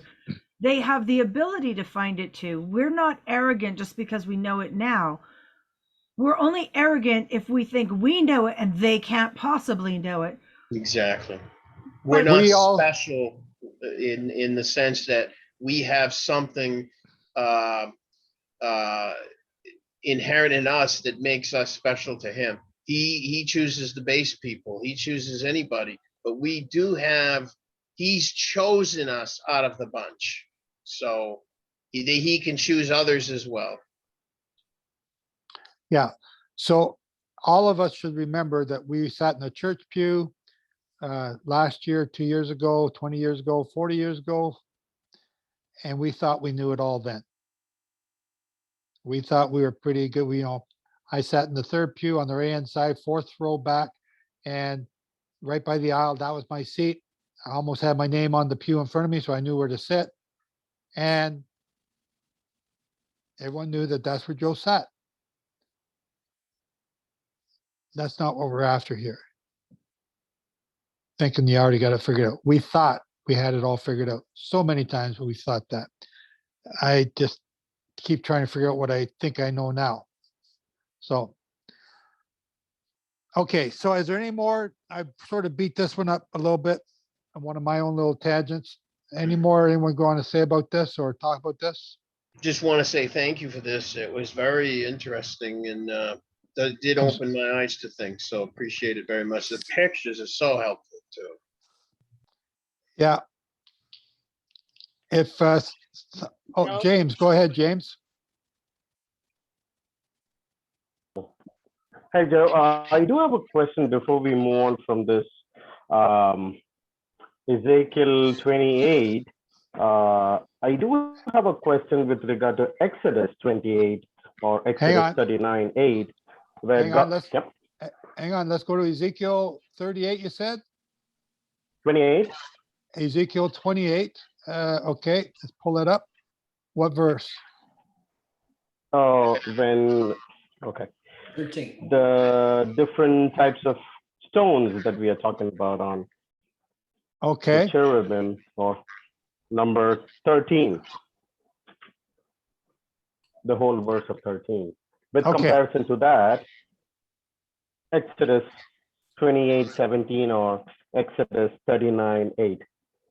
Let's Because go to I see there are 9 different stones mentioned in Ezekiel 28, and when God's trying to put up the high priest, and there are 12 stones on him.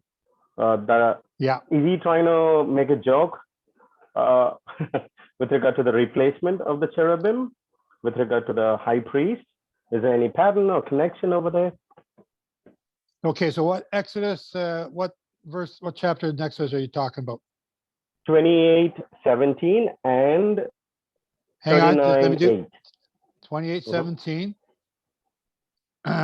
And you shall set in its settings of stones 4 rows of stones. The first row shall be of ruby, topaz, and carbuncle in the row. Okay, so these are the 12 stones. And what was the other chapter? 39:8, Exodus. 39:8. Oops, 8. And he made a breast pocket of work of artisan, like the work of the ephod, of gold, blue, and purple, and scarlet, and twined bleached linen. It was square, and he made the breast pocket double.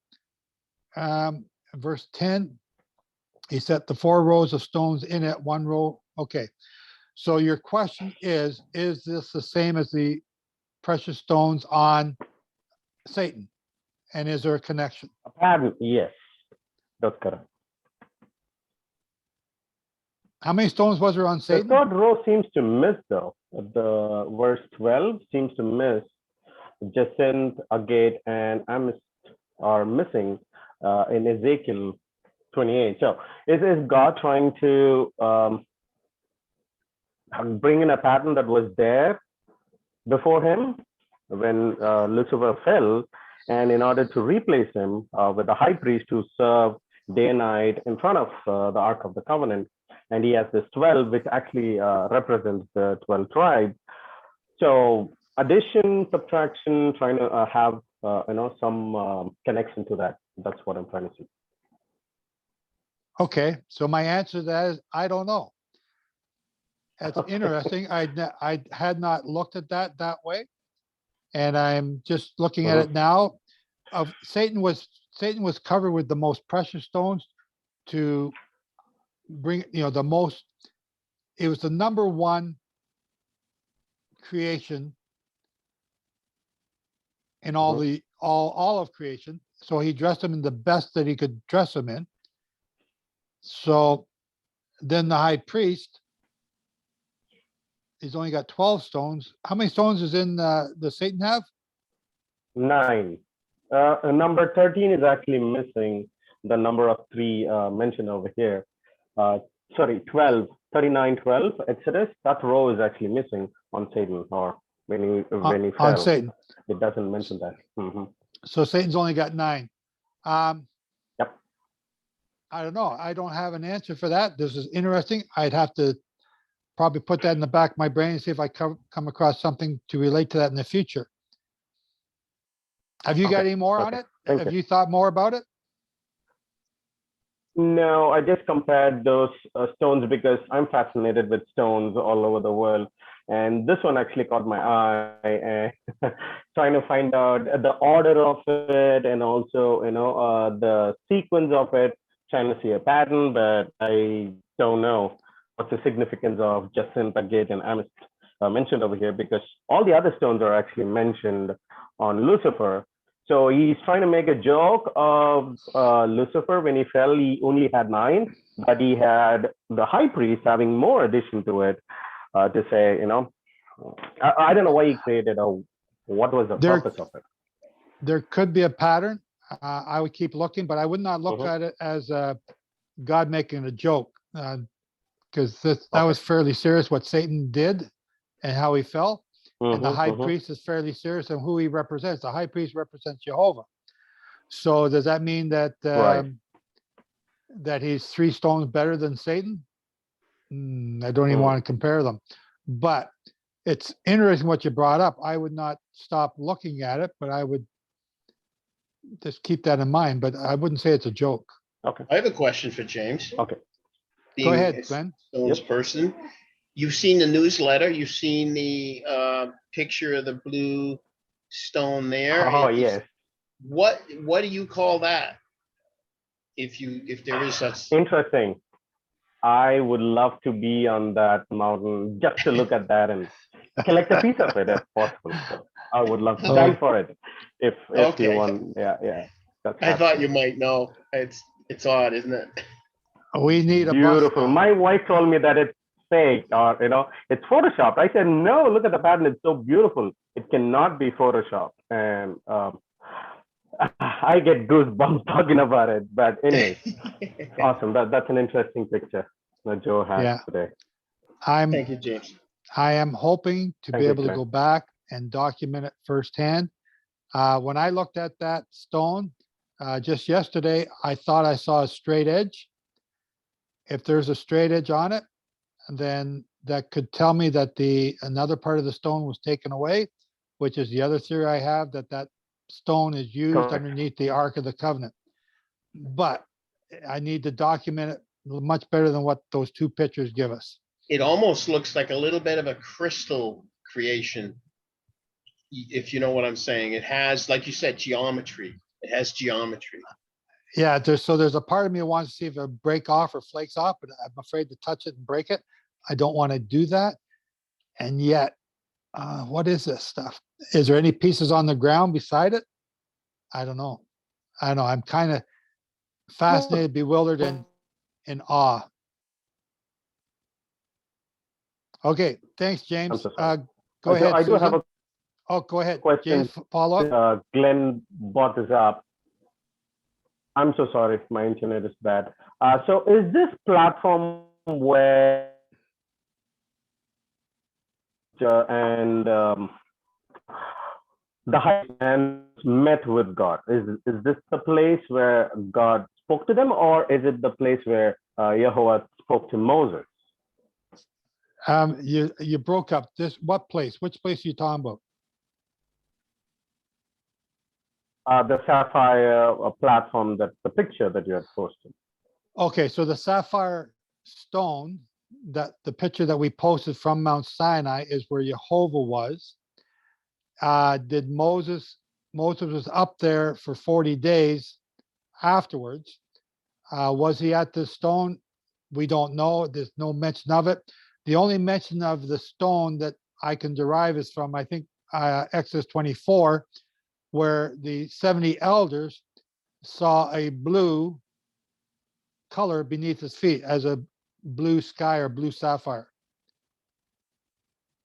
And because of that one little description, that's why my focus turned to that stone when these other people brought this picture down. I says, wow, because there's no mention of any flower or blue flowers up on the mountain. But it talks about the floor being like a sea of glass. And I could see that because the sea's bluish and it's whitish, and the Yeah. picture showed the sapphire has the same color. So it all connects. It's awesome. Yeah. So Kurt, what are you saying? Buying the cluster of Pleiades, the word for clusters also has been translated as sweet influences. Not sure what you're saying, Kurt. I don't know how we got onto this, but I'm still working on this Job 38 thing, and it came up in the discussion here. And the word for sweet influences of Pleiades, when I dig into that, it's Mem, Ayin, Dalet, Noon. Well, I know what the word Mem, Ayin, Dalet, Mem is. That's Moedim. And if you put a noon on the end instead of an N or a mem, that which comes out of keeping the Moedim, there's influences that happen in our lives because we keep the Moedim. And it's kind of hidden right in there in Job 38. So Okay, that's an ongoing study for me. And Jenny's kind of been working on it with me a little bit. So I bugged her. That's what we're on about. And okay. anybody and- else, if you can figure it out, dig into that one, please. And Anita, that is the most fascinating picture I've seen as well. Susan, go ahead. And then we're gonna move on to Jeremiah. Thank you.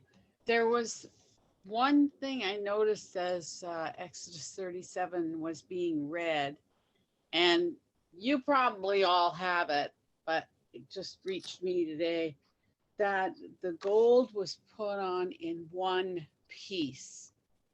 And to me, that represents the whole kingdom of God and everyone that's in it. And everyone what? Everyone that's in it. Oh, everyone that's in it. Yeah, the made out of one talent. How much is a talent of gold? 70 pounds, is it something like that? Is that what that is? Yeah, 75 pounds, right around there. That's about right. Remember that you compare it to the talent of the stones that are going to fly in Revelations down to earth. Oh, They're yeah, gonna weigh a yeah. talent. So, yeah, that's a lot of Okay. gold. But that's one piece. The entire menorah is made out of one piece of pure gold. So pretty cool. Okay, let's move on to what are we reading, Jeremiah? I don't even have that written down. Jeremiah, what, 7? 7, 8, and 9. 7 to 9. Okay, Joe? who's up? Joe, Yes. before we go on, there's a question going on in the chat, and they're talking about what is the flower? What does it look like? The blue in the stone looks like a flower, and they're talking about it looks like an almond flower. And when I did my study on tzitzit, the word tzitz means blossom, and blossom, it's the purpose of a blossom is to bear fruit on the tree. And so when you have tzitzit, it's to be like a blossom, or like the stamen and the pestils in a flower. There's to hang from the bottom of your clothing, because they're to bear fruit. And so if this blue, the blue also in the tzitzit is about the yoke, is about, we're supposed to look at it and be reminded of Jehovah's commandments so that we can bear fruit. So anyhow, I just wanted to mention that in the comments. Yeah. So if you read this week's newsletter, there we're talking about tzitzits. Now that was an article that was shared with me back in 2004 or 5 or 3, and it stuck in my brain. And I put it in the newsletter in 2007 by Stephen Craner. Just a fascinating piece. Just blew me away. I had no idea that it would connect to that blue stone on top of the mountain until I started to review this letter and I started to see those connections. The patterns. There are patterns everywhere. Look at the patterns. It's unbelievable.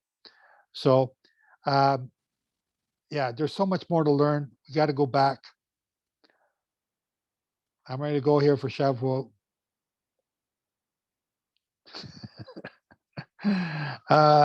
Okay, chapter. Who's up? I am. Janet. Janet. Okay, I didn't see your name. Sorry. The word that came to Jeremiah from the Lord, saying, stand in the gate of the Lord's house and proclaim there this word, and say, hear the word of the Lord, all ye of Judah that enter in at these gates to worship the Lord. Thus saith the Lord of hosts, the God of Israel, Amend your ways and your doings, and I will cause you to dwell in this place. Trust ye not in lying words, saying, the temple of the Lord, the temple of the Lord, the temple of the Lord, or these. For if you thoroughly amend your ways and your doings, if you thoroughly execute judgment between a man and his neighbor, if you oppress not the stranger, the fatherless, and the widow, and shed not innocent blood in this place, neither walk after other gods to your hurt, then will I cause you to dwell in this place, in the land I gave to your fathers forever and ever. Behold, you trust in lying words that cannot profit. Will you steal, murder, and commit adultery, and swear falsely, and burn incense unto Baal, and walk after other gods whom you know not? And come and stand before me in this house, which is called by my name, and say, we are delivered to do all these abominations. Is this house, which is called by my name, become a den of robbers in your eyes? Behold, even I have seen it, saith the Lord. But go ye now unto my place, which is in Shiloh, where I set my name at the first, and see what I did to it for the wickedness of my people Israel. And now, because you have done all these works, saith the Lord, and I will spake unto you, rising up early and speaking, but ye heard not. And I called you, but you answered not.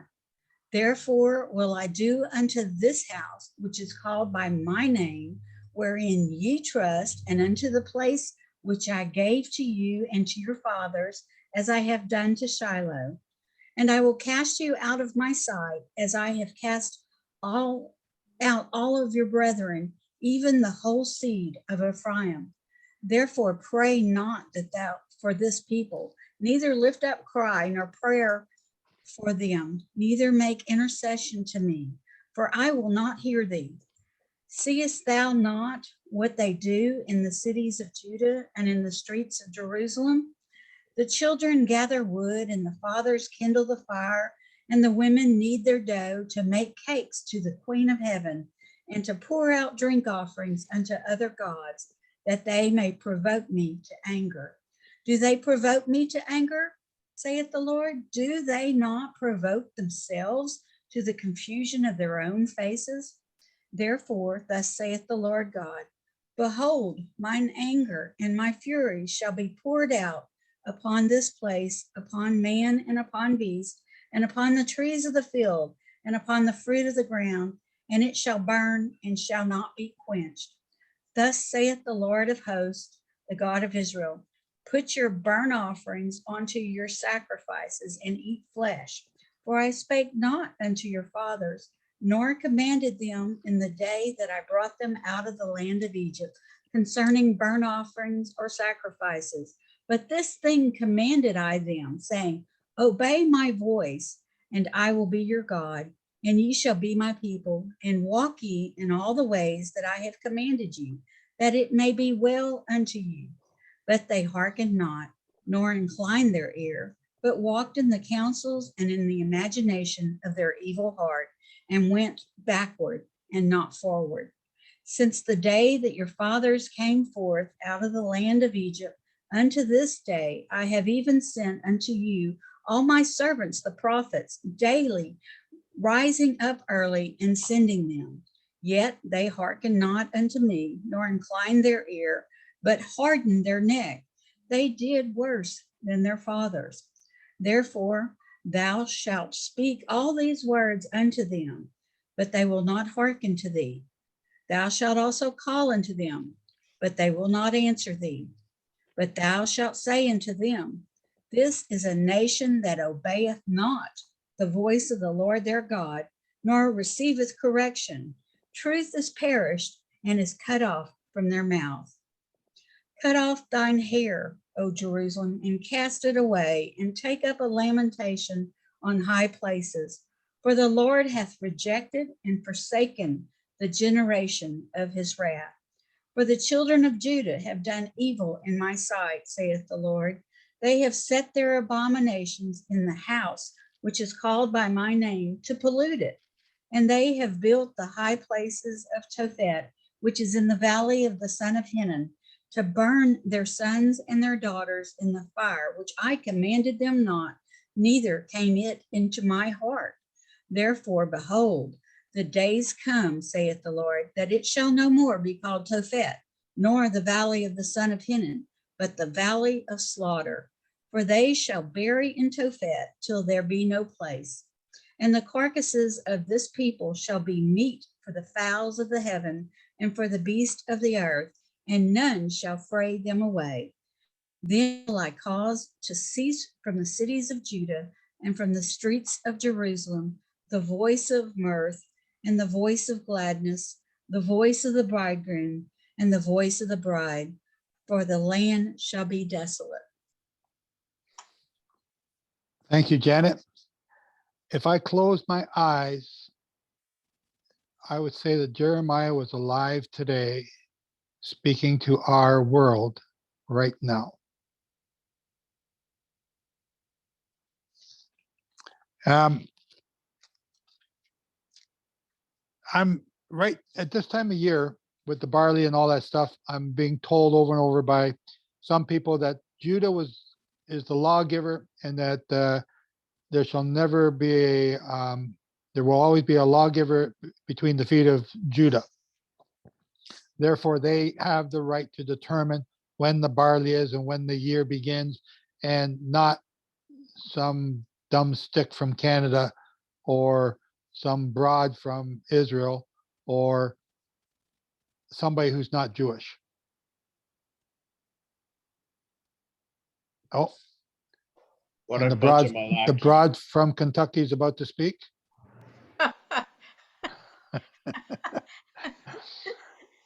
I believe that they have been given that right, but my opinion is that they have been given the right to discern correctly according to what he says to do, not to establish a calendar 10 years out, but just like we do, to watch for the new moon and watch for the barley of Eve, and that they're to discern when it actually is. That's my opinion. Yes, but they also say that because the law has been given to Judah and the last Sanhedrin was in 358, that we can't change it until we get a Sanhedrin to change it. And then, so what I'm saying is, when I read or hear that, I go back to what I'm reading here today in Jeremiah, not just this chapter, but others, where Judah did worse than Ephraim. Yes. They committed worse, more heinous sins. And Jeremiah is just pointing them out here, because Jeremiah is talking to the word that came to Jeremiah, the son of laying stand in the gate of the Lord's house. So he's speaking to Judah at that time. And yet he could be speaking to all of Israel today. And that's just my little bias in here, but the comments I'm getting. Verse 6. Verse 5. For if you thoroughly amend your ways and your doings, if you thoroughly execute judgment between a man and his neighbor, if you do not oppress the stranger, the fatherless, or the widow, and do not shed innocent blood in this place, or walk after other gods in your hurt. Jehovah has just summed up the whole law. Then, if then I will cause you to dwell in this place, in the land that I give to your fathers forever and ever. But we haven't dwelt in that land forever because we did not obey.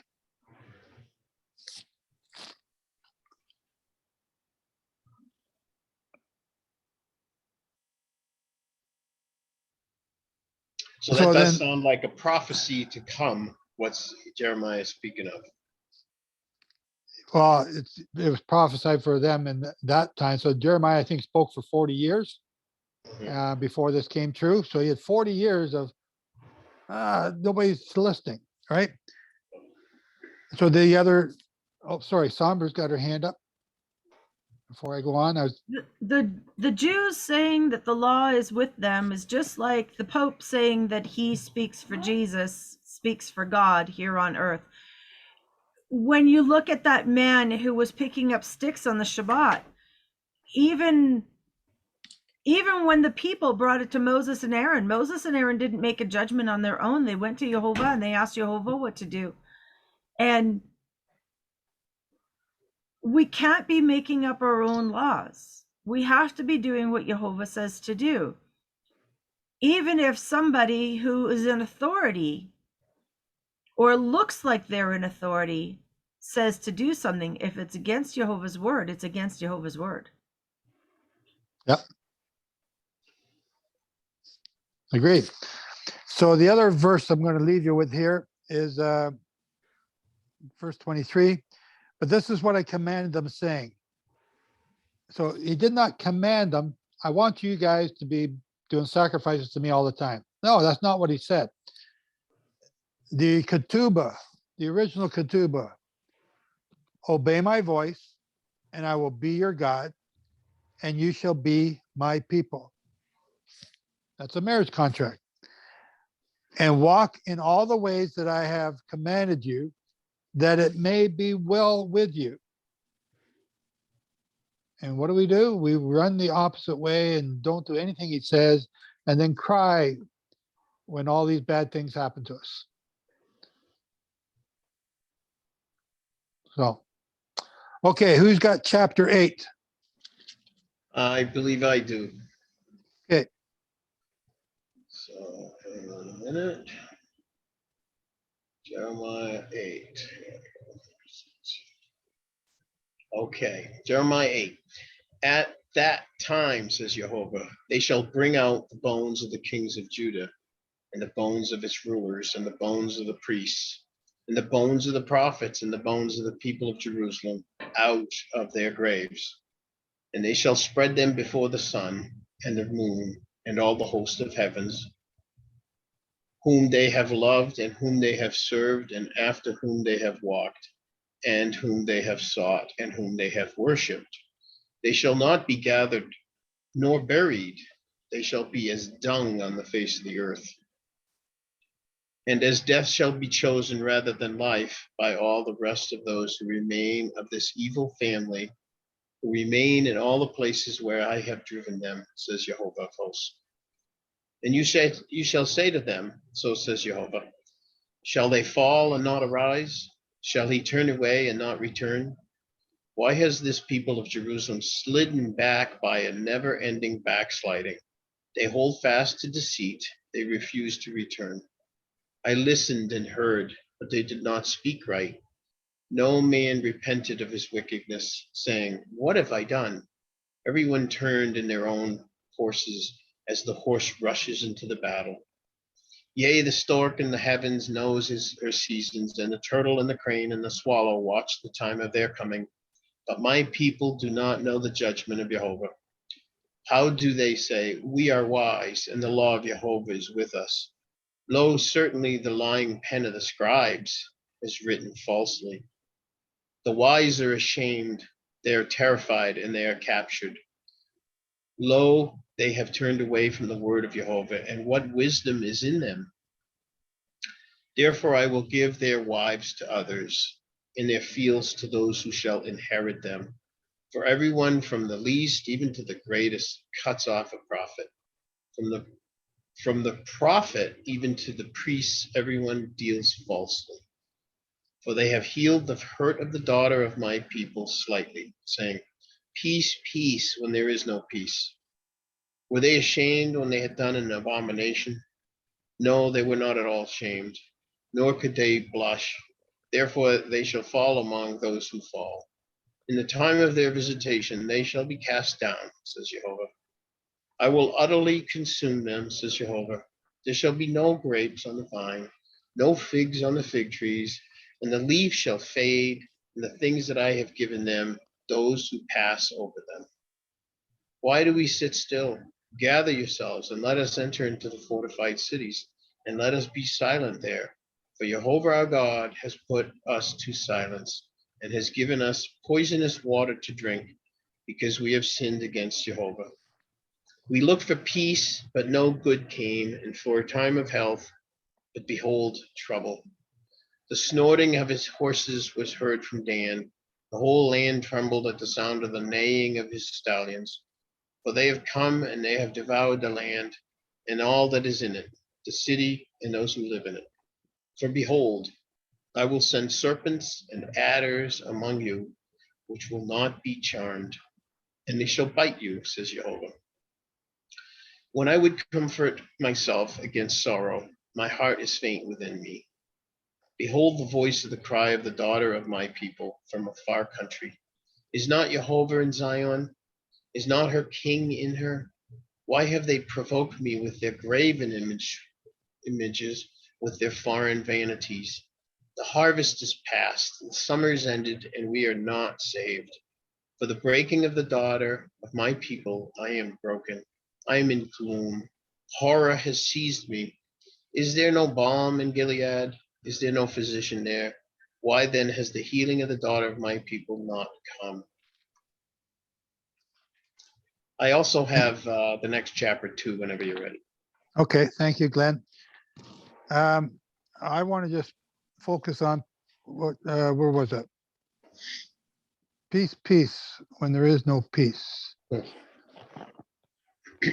What verse was that in? I sure didn't write it down. 11. 11. They have healed the hurt of my daughter of my people slightly, saying, peace, peace, when there is no peace. So that, I don't have a connecting verse, but there's another verse that connects to that. Because when they say peace, peace, and sudden destruction, Yes. shall come upon them. What verse is that, Glenn? I do not know, but that I saw that connection when I was reading it. But Okay, Randy's who's- right there. I know. Peace, peace, and then sudden destruction. Is that in Matthew 24? Is that where that's coming from?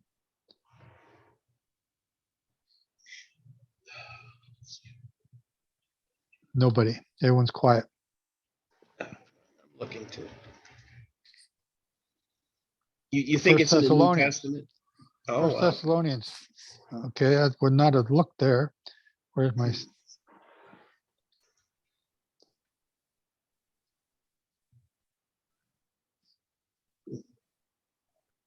What'd you say? First Thessalonians Actually, it's 5:3.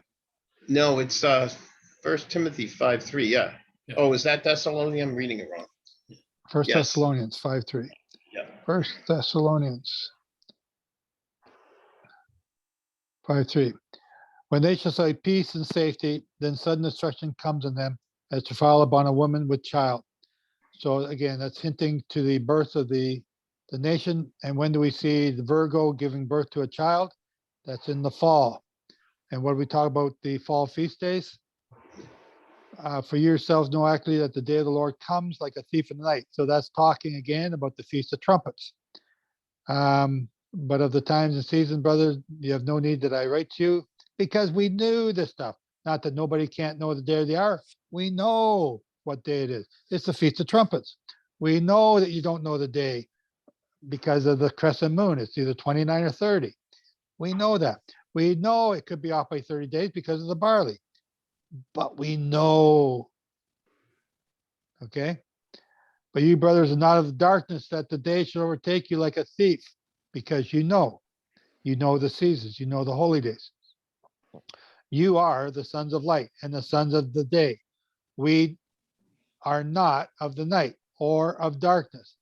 Therefore, let us not sleep as the rest do, but let us watch and be calm. Very interesting. Okay, so we're told if our understanding is correct, then all these verses continue to point to the fall and a bug out time at that time, if you see the abomination set up. So anyone else before we move on to chapter 9? Kurt, we are living out the work of the greatest playwright ever. It is one act only. Wow, Kirk is really becoming poetic here. What is he reading? Oh, very good.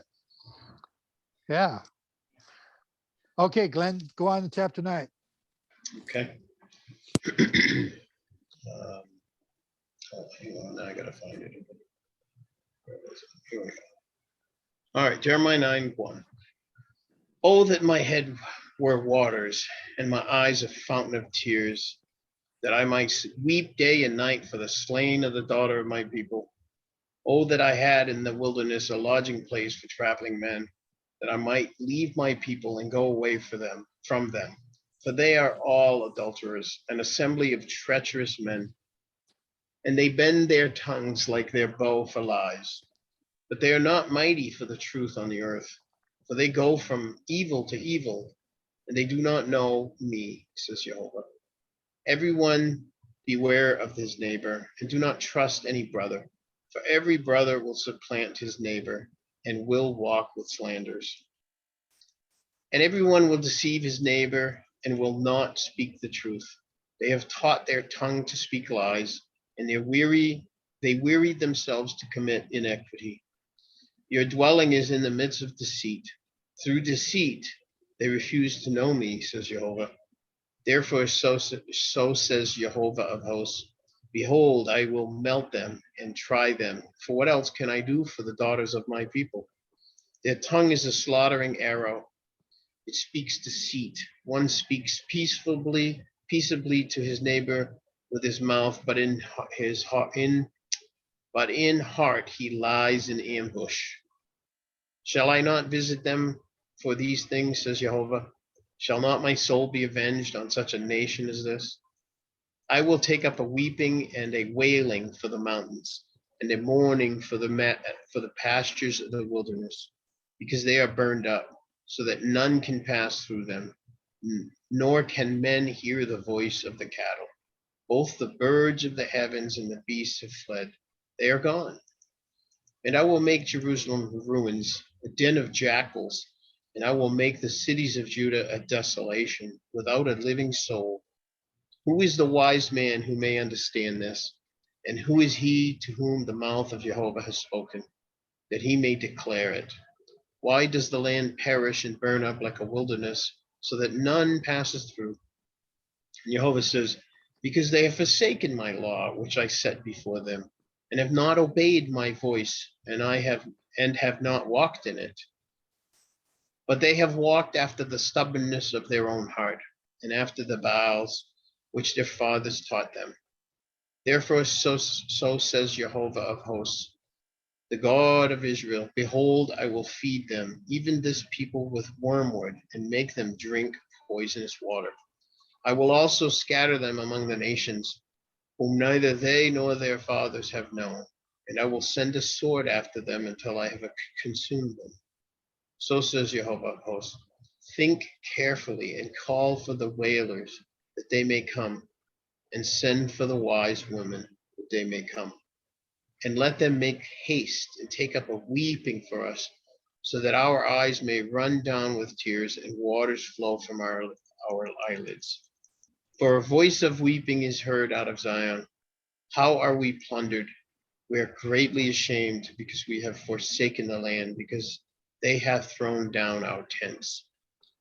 Yet hear the word of Jehovah, O women, and let your ear receive the word of his mouth, and teach your daughters to weep, and each one teach their neighbor to mourn. For death has come up into our windows, and has entered into our houses, to cut off the children from outside, and the young men from the streets. Speak, so says Jehovah, even the bodies of men shall fall as dung on the open field, and as the fallen grain after the reaper, and none shall gather them. So says Jehovah, do not let the wise glory in his wisdom, nor let the mighty glory in his might. Do not let the rich glory in his riches, but let him who glorifies glory in this, that he understands and knows me, that I am Jehovah, doing kindness, judgment, righteousness in the earth. For in these I delight, says Jehovah. Behold, the days come, says Jehovah, that I will punish all the circumcised with the uncircumcised. Egypt and Judah and Edom and the sons of Ammon and Moab and all who are in the outermost corners, who dwell in the wilderness, who dwell in the wilderness. For all these nations are not circumcised, and all the house of Israel, those not circumcised in heart. Is right. Yep. Is right. Behold, the days are coming, says the Lord, that I will punish all who are circumcised with the uncircumcised. That's Israel. That's the sons of Abraham with the rest of the world at the same time. And man, it sure looks like that's taking place right now. Yeah. Yep. That's So probably that, the comment of the day, Glenn. yeah, I know, right? Makes you think. Yeah. So this is written now. This is for what's coming, not just what happened in Jeremiah's day. I believe it could be dualistic. Yeah. It could be both 586. It could be 70 AD. It could be again for today. Yes. There's a part here, verse 8. Let's start in verse 7. Therefore, thus says the Lord of hosts, behold, I will refine them and try them. For how shall I deal with this daughter of my people? Their tongue is an arrow shot out. What's an arrow shot out? Once you put the word out, it's gone. Yep. It's gone. You can't bring the arrow back. Once you open your mouth and set off your yak, it's gone. Yeah. One speaks peaceably to his neighbor with his mouth, but in his heart he lies in wait. Brethren,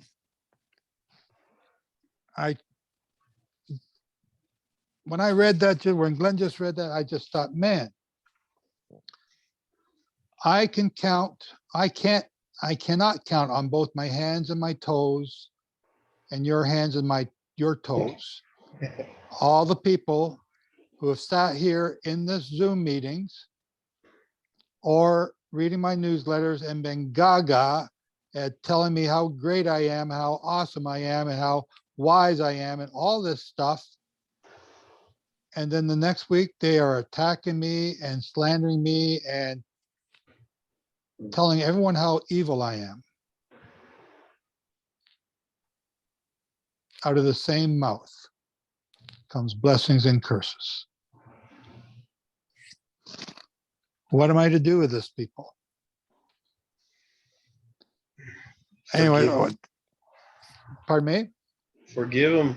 That's what he says. Yeah. But the hurt, the stings, the continuation, that it still continues even now as I say this.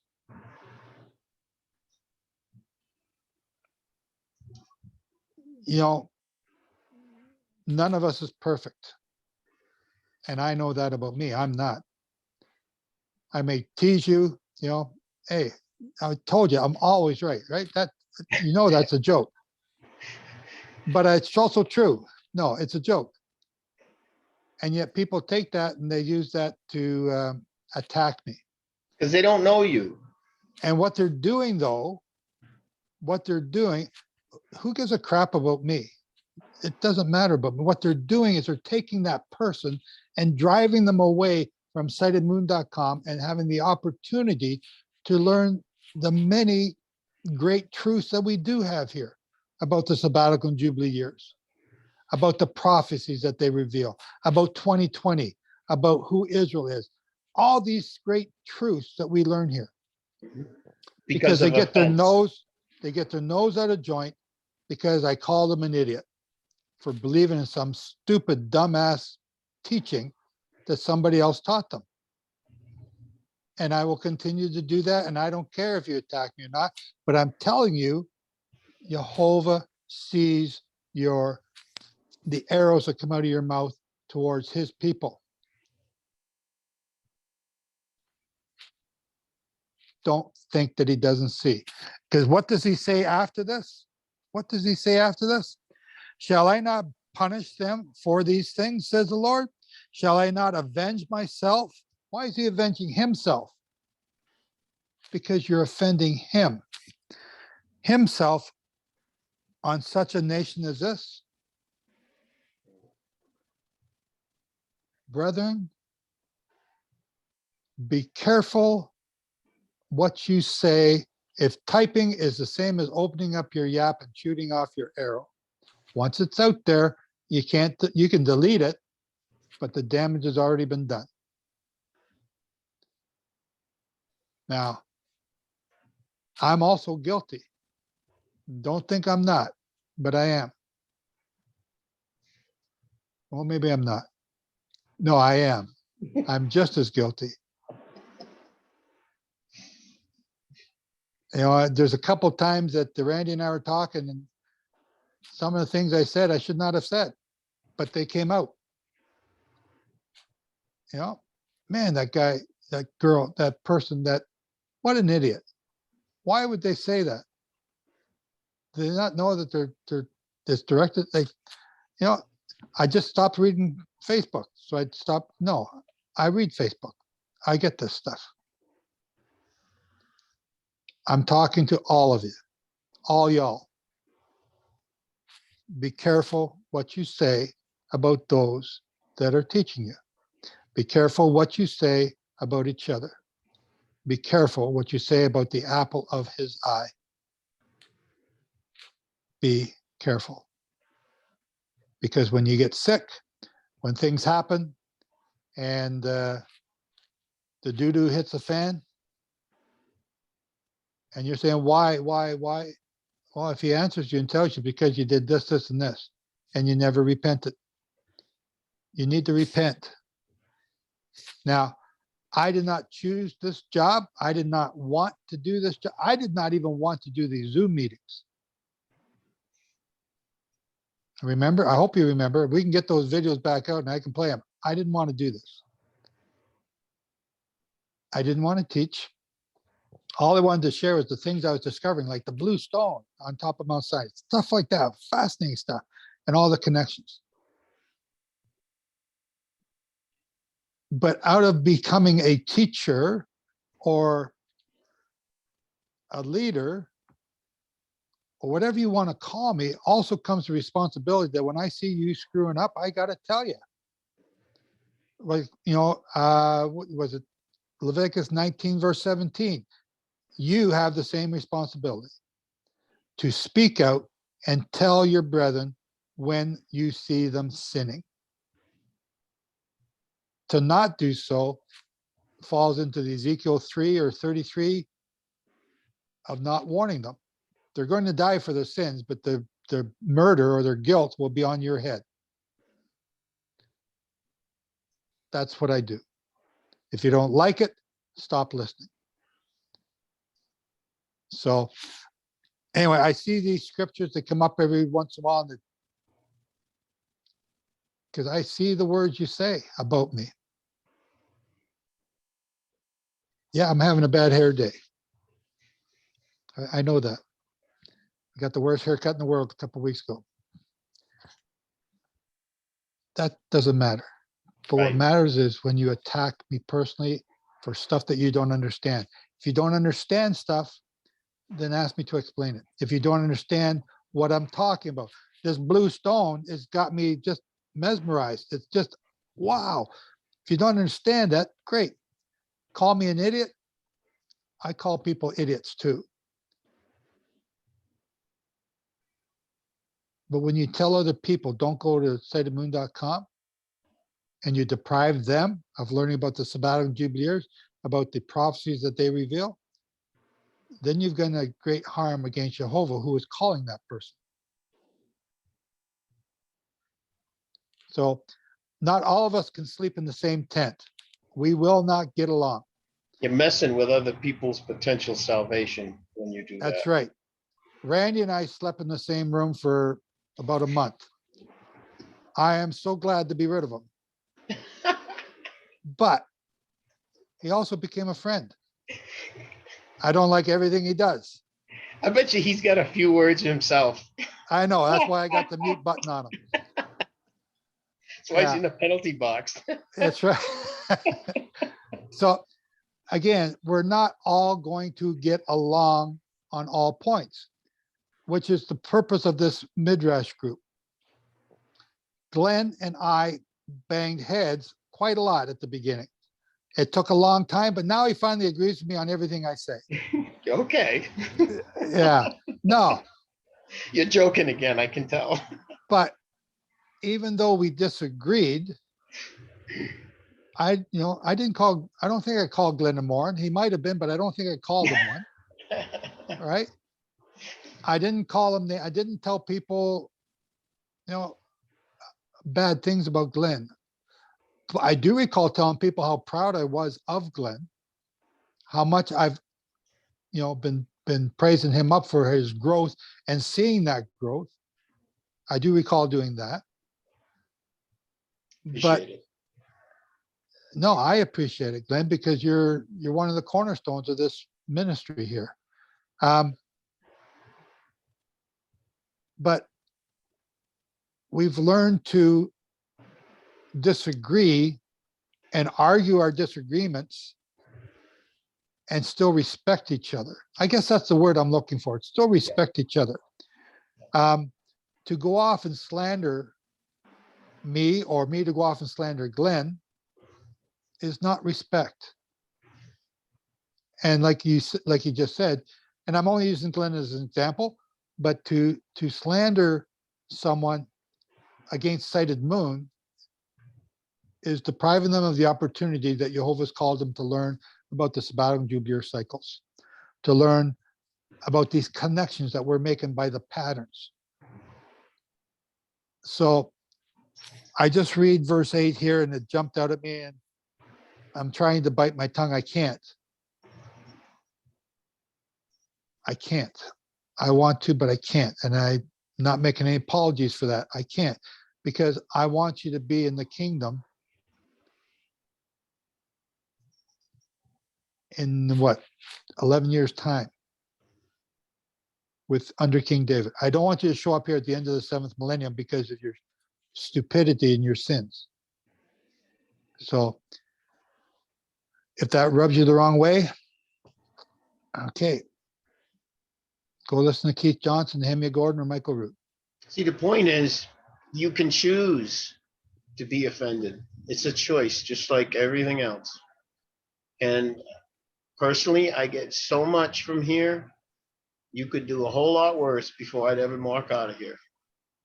And I'm glad you don't, but I'm still going to stick around because there is no place else that's teaching the proper calendar with the sabbatical cycle and jubilee.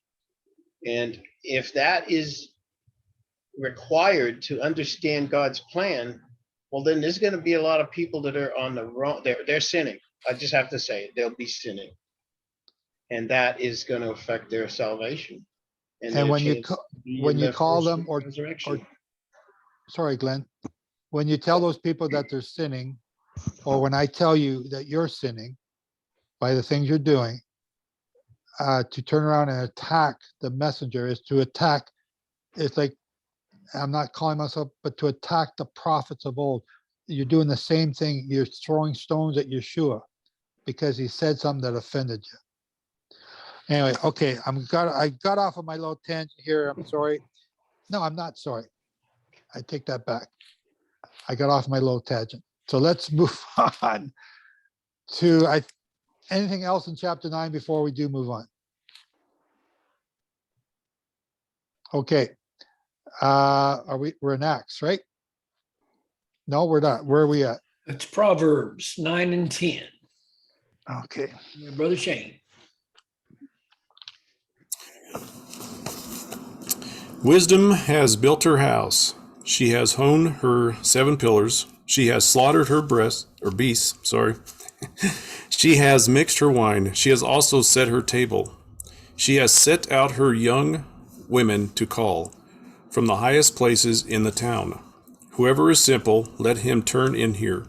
To him who lacks sense, she says, Come eat of my bread, and drink of the wine I have mixed. Leave your simple ways, and live and walk in the way of insight. Whoever corrects a scoffer gets himself abuse, and he who reproves of wicked man incurs injury. Do not reprove of a scoffer, or he will hate you. Reprove a wise man, and he will love you. Give instruction to a wise man, and he will be still wiser. Teach a righteous man, and he will increase in learning. The fear of the Lord is the beginning of wisdom, and the knowledge of the Holy One is insight. For by me your days will be multiplied, and years will be added to your life. If you are wise for yourself. If you scoff, you alone will bear it. The woman's folly is loud. She is seductive and knows nothing. She sits at the door of her house. She takes a seat on the highest places of the town, calling to those who pass by, who are going straight on their way. Whoever is simple, let him turn and hear. And to him who lacks sense, she says, stolen water is sweet, and bread eaten in secret is pleasant. But he does not know that the dead are there, that her guests are in the depths of Sheol. So we have two women calling for the simple to turn in here.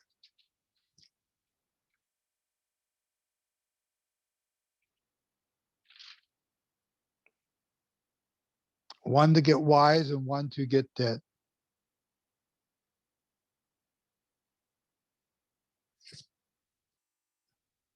And I thought this was pretty cool that this is a verse that chapter that we're reading right after my little spiel here a moment ago.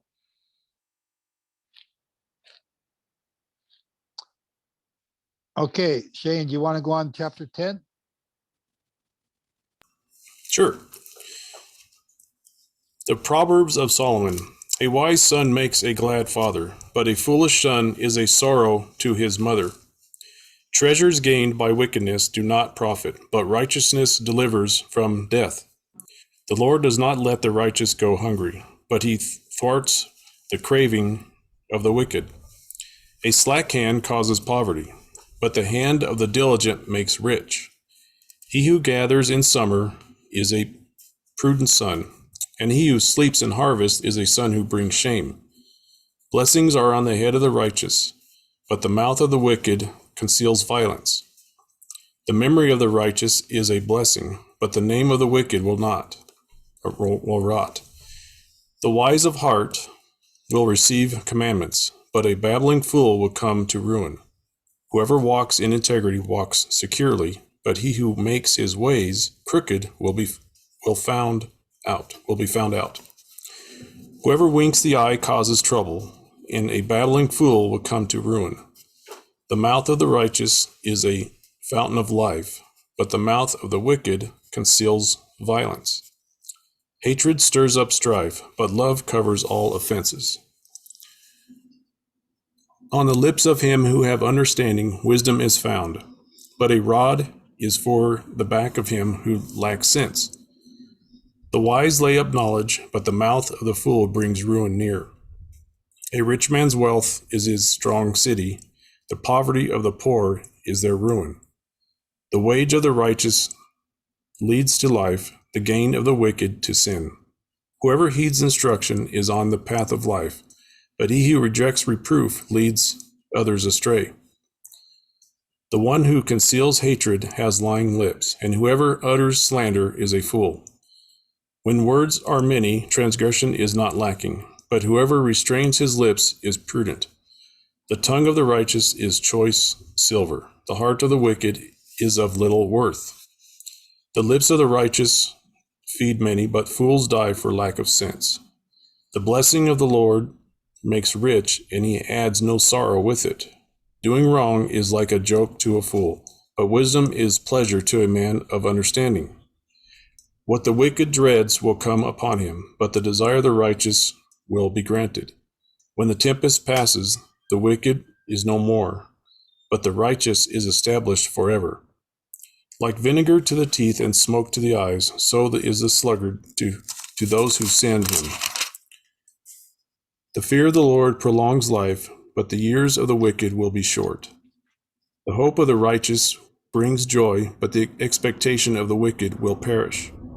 The way of the Lord is a stronghold to the blameless, but destruction to evildoers.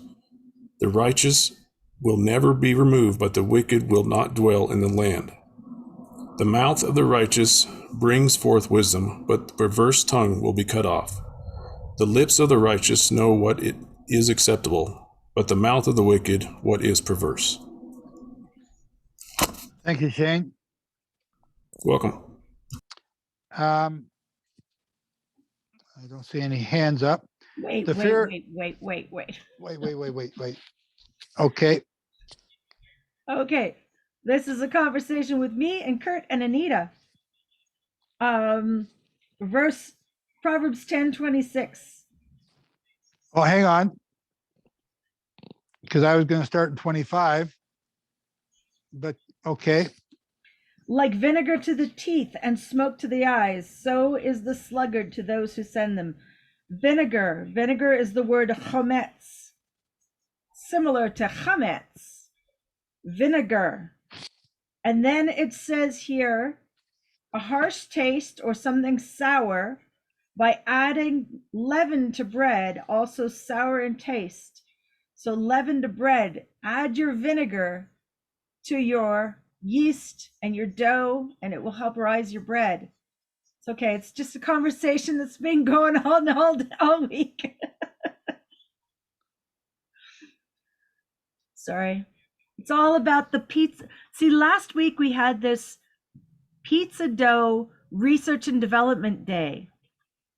Are we back in Kurt's Pizza Oven now? Is We that are where we back just in went Kurt's- to? Yes.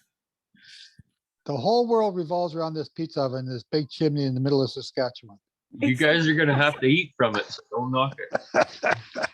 So what was the verdict about the vinegar? We haven't tried it yet. You add it to the dough. Add it to your mix. Just a touch of vinegar to give it a little Pizzazz. pizzazz. No Yeah. enhancer. I didn't Is know that we what- were gonna have to turn to the Bible for our dough development, though. Well, this is the That's problem, cool. Kurt. If we'd have turned to the Bible first, Anita would not have had to spend all that time talking to you about it. But because she did, we're developing relationships, so it's great. And here we are talking about it to everybody on the entire planet. There you go. Oh, We're a boy. family. Okay, Joe, Proverbs 10, No, 25. Patty's got her hand up. Go ahead, Patty. Proverbs 10, verse 30. The righteous will never be shaken, but the wicked will not dwell in the land. And then I wanted to bring up Hebrews 12, verse 26. No, 27. Maybe both of them. And his voice shook the earth then, but now he has promised, saying, yet once more I will shake not only the earth, but also the heaven. And this expression, yet once more, denotes the removing of those things which can be shaken as of created things, in order that those things which cannot be shaken may remain. Therefore, since we have received a kingdom which cannot be shaken, let us show gratitude, by which we may offer to God an acceptable service with reverence and awe, for God is a consuming fire. I just thought,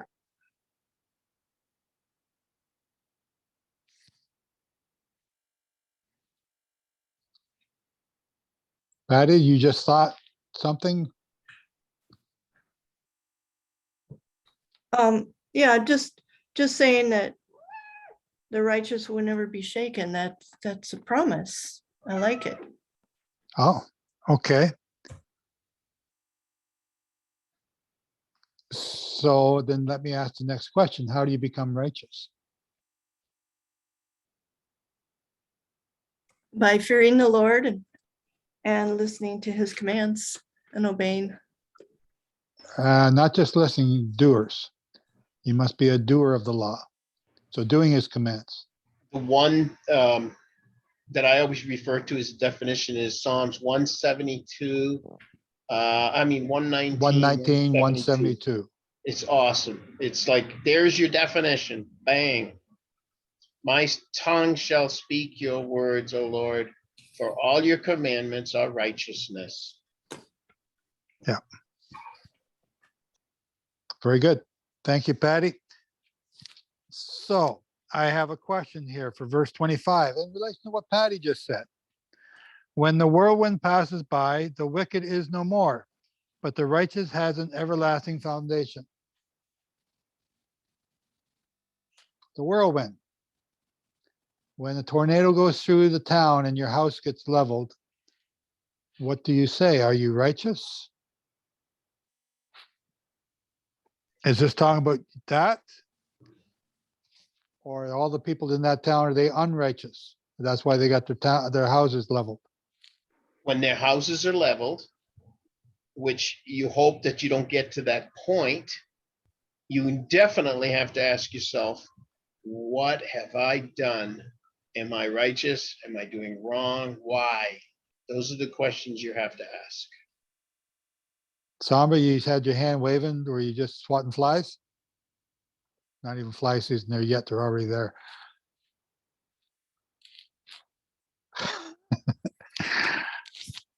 Anyone else want to comment what Glenn just said? What, Glenn? So let me follow up on that, Glenn. That was a bit of a baited question. What about Job? Snowflakes. The story of Job, if everyone doesn't really understand, was not about Job. It was about Satan. He was testing Satan. He was not testing Job. Now, Job was a participant in that test, which he probably would not have accepted. But in the end, he ended up even better than he was in all ways, including his own righteousness and his own thoughts on himself. But it was a test to Satan to show us by reading that chapter that Satan has to follow God's will. Okay, but Job was a righteous man and he suffered the loss of all his kids, all his property, everything, except the only thing he got to keep was a nagging wife.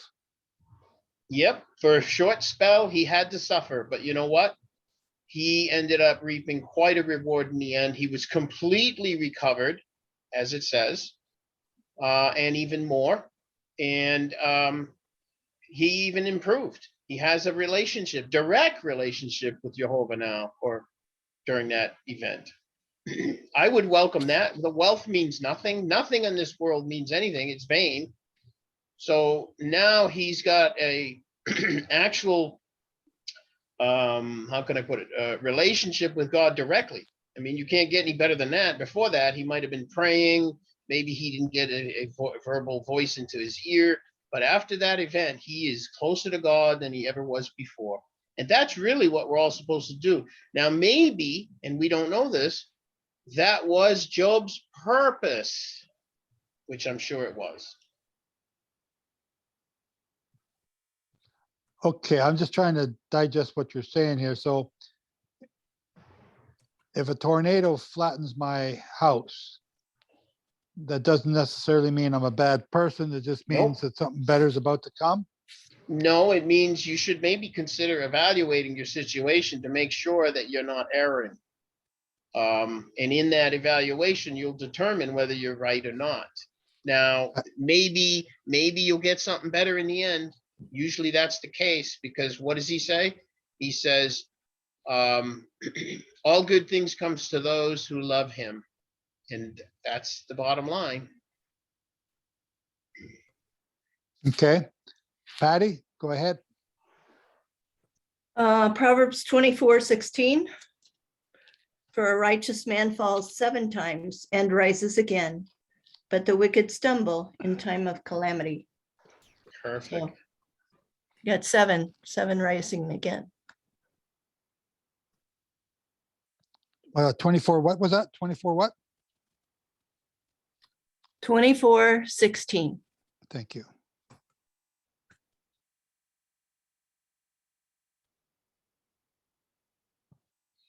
But the wicked shall fall by calamity. So then are you saying, am I hearing you right, that when we see a tornado go through this entire town?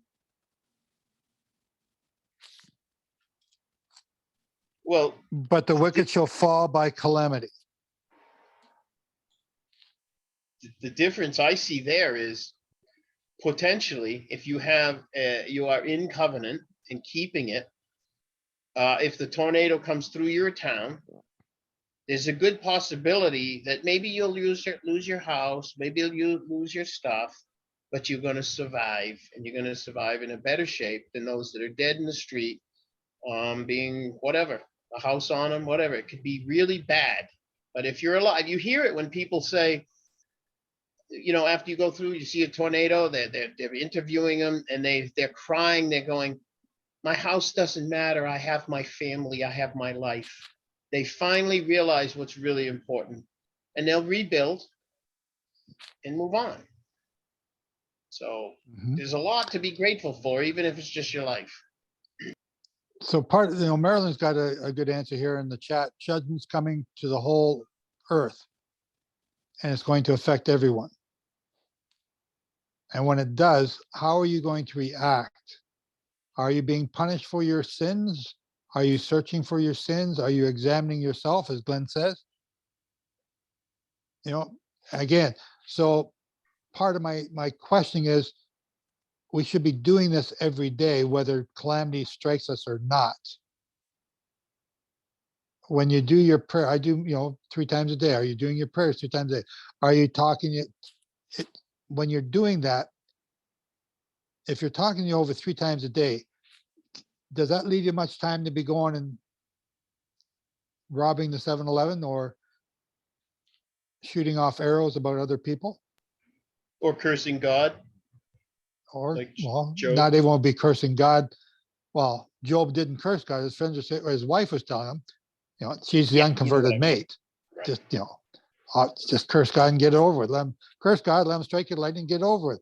I'll get the insurance money, and I can carry on. You know what I find interesting? That Job's wife was still there even at the end. She's the one that said, curse God and get it done with, Job. Yeah. And she's still there. And I believe that she's still around because he covered her. Right. Okay. So here's a thought though. Doesn't time and chance happen to all men? There you go. So if That's- it does, is who's righteous, who's not? How do you tell? But wait. Okay, and you've heard this. Man is going to walk across the street and a bus hits him. However, if you're righteous, I can see God making the bus turn off or stop you from getting through the street. And that happens a lot too. So what does that mean? I see that's the protection that you have under the promise of the covenant. If you're fully righteous and not erring, I mean, you can err, not out of ignorance, but on purpose, you might have a problem there. But if it's out of ignorance, I think he gives you a little grace, but he will protect you. That's part of the covenant. That's what it says. But what about your testimony? What if my house burns down and my community joins around me and supports me and lifts me up and helps me build my house again, and I keep my joy through it all? And even though I don't have a house, I still have an income coming in, and I still have the ability to tithe to the widows and the orphans. What does that speak to my neighbors? That testimony of when bad things happen to you, if you still keep your joy, you're being light. Yeah, you're being light and an example to the others. So it's okay if bad things happen to me. Yes. So should we be pointing fingers at the rest of the townspeople that just lost everything and saying they're all unrighteous? No, that's not the right way to do it. No. Aha. Okay, so now we're getting, what do you do? Well, first of all, in the matter of them losing everything, you need to comfort them. You need to be with them. You need to help them out of it. Compassion. And then you have to subtly get to the subject at hand and why that may have been. Now, you can't do it by, running around pointing fingers. So there's a subtle way to do it. And I'm not sure because, I don't necessarily think I've had anybody in a situation like that. But, I would craftily approach the subject when they are ready. So we're coming into a time when, I think somebody said here in the chat that the hurricanes and tornadoes and floods and crop losses, all these things are about to happen and are happening now. And yes, we have said that these curses are coming upon the evil people of the world. Yeah, but we also have to have compassion for them. And we have to offer, and who knows if Jehovah's not calling them through this. And maybe you're that ticket to help them to understand. So We have to still love them. we still have to love them. Yeah. We have to practice with small calamities, making sure that our attitudes are right and righteous in a small calamity, so that when the big calamities come, we're in the habit of having the right and righteous behavior, keeping our joy, staying focused on Him. I'll just give you a little example. I had a miscarriage, and the first miscarriage I had at 12 and a half weeks, what did I do? Well, the very next day I had something to do. I had to go to the dentist. And so I went to the dentist, and my dentist is a Christian, and I told my dentist, and we prayed together. You just do the next thing. You keep on walking. You don't give up. I thought you were going to say you had the miscarriage because you went to the dentist and not the doctor. I'm sorry. I just couldn't resist it, Sombra. I just love you. I know. Love you too. I deal with a lot of young people in my business, and it's interesting. You have these people, they create a lot of their own problems. And I have spoken to a few of them in the past and explained, you might be attracting your own problems. And I explained some things about God and that you need to repent and change. And they're like, yeah. And they do the same thing over and over again. And they continue to have the same problems over and over and over. But you know what? Over time, they remember what I said. And then they start thinking, you may be right. You may be right. And they start to think about their predicaments and they grow. But boy, it takes so much time. It's not like an immediate change like us. It didn't happen immediately. But that's what I'm saying. You got to speak up in compassion initially, and you leave a little seed that may not sprout then, but it'll sprout later or at some point, hopefully, if Yah's calling them to change. Right. So planting seeds is what you're doing. That's probably the best way to do it. Yes. Okay. Is there anything left here? Joe, Who's this? something just came to me. Go ahead, When Nancy. you were saying that I have some gardens that I planted, and I have raised beds and I have flat beds, and I'm just trying to grow as much as I can this year because the inflation's really hurt our family. I have custody of both my grandsons that are teenagers, and they have to eat like 3,000 calories a day. Now with inflation, I can't pay bills. I take care of my ex-mother-in-law. She's a widow. She lives with me. Money's tight, so I got to grow food. We got chickens for eggs. But one of the things that happen when we talk about the seeds and sprouting, I planted early, and being patient for these seeds to come out of the ground has been hard. They take their time. Different ones take their time. My brother said to me, he knew back in the 70s about Torah and stuff, and he told me, and I wasn't called till the beginning of, I'm going to say probably really called around 2011 in that time frame. But I knew things that he planted, like the Christmas thing and all that, things like that he planted in me didn't grow until that time is what I'm going to say. And so it took me decades. And the first thing he said to me that totally made me lose it was, look how long we waited for you. And I lost it. But with that being said, I want to say this. I planted some butter squash, and the butter squash started coming out. They're big leaves. They're great big plants when they come out. They're big old leaves. And they might be tiny, but you don't see them in the beginning. But when they bloop, when they pop out, they pop out. Well, I had about 3 or 4 of them out there. And today I went out there, and my husband had mentioned he saw something in my raised beds not long ago. And all 3 plants, the main ones, are gone. Poof, gone. I'm like, they didn't get eaten by a bug because it's not like little bites in the leaf. The whole thing is gone. And what he mentioned was a squirrel was around my raised beds. I think the squirrel is taking my butternut squash seeds. With that being said, I think there are seeds that you plant, Joe, all of us plant, that sometimes squirrels go by and grab and take away. When it's like false teachings, you know, this thing with, you know, the extra canonical books. You know, I have some that I consider sisters and brothers in Torah that started around the same time I did. And I'm watching, they're all over the place. They've done all kinds of things. They were homesteading and they were on a sailboat. Then they're over here, they're over there. Now they're homesteading again. And they're thinking, oh, we're still in the light. We're still in the light. But at the same time, they're in so many different directions and the squirrels keep taking their seeds. Whose fault is that? Is it their fault? Is it Satan's fault? Is it Yah's fault? Are they just not supposed to be growing? You know, are they one of those seeds that fell on the rock? They're still claiming, you know, they love Father, but they're all over the place. The squirrel is taking most of their seeds. So I want everybody to think about that. I mean, there's a lot of squirrels out there. You know, we don't want that. So what can we do?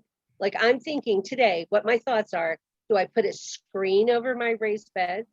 I don't want to do plastic again because I want the nature. I've got to go in there and I got to start doing some close to the beds watering instead, because I found out from Becca, you know, what she's doing, the irrigation that she's doing is the slow drip on the roots and then the wood over it, like from the back to Eden thing. And then what else can I do to protect my seeds? What can we do to protect those seeds we plant? I think that's an important lesson. I would get a dog, a cat, and a 12 gauge. There you go. Yeah. Yeah. And you know, there's different pest predators, etc. And this equates to the word too that you're discussing, the analogy. And it depends on where that enemy is and who that enemy is. The remedy is specific to each, it's all subject to each critter. And so with the word, the snatching of the word, you know, maybe there's not a lot you can do because it's not in your hands. It's in Yah's hands to call these people. And maybe you already plant the seed. The seed is there. It may not sprout. Will it get snatched away? I don't know. But I think that once the seed is planted, just like the arrow leaves the bow, it's gonna get to its target, wherever that is, whenever that is, and it will either grow or it'll just stifle. But I don't know that it can get snatched away like the squirrel in the garden takes your seed away, because then you got to replant. Believe me, I know what that's like. I've planted as many as 4 or 5 times, and the critters keep coming, keep coming. Eventually, they will take if you're persistent enough. But the other thing is you got to look at the one plant that didn't get taken as a benefit, as your reward, because that squirrel could have taken that one too. So you're left with something. Just like he says in his Proverbs, some fell on the rock, some fell in the good ground, some fell in the weeds. You got all different kinds of things. But one of these days, if you keep planting seeds, you're going to get a harvest. Okay, thank you, Nancy. And yes, that's what some people's poison arrows do, is they are acting like the squirrels, taking people away. So good point. Yeah, squirrels made me crazy.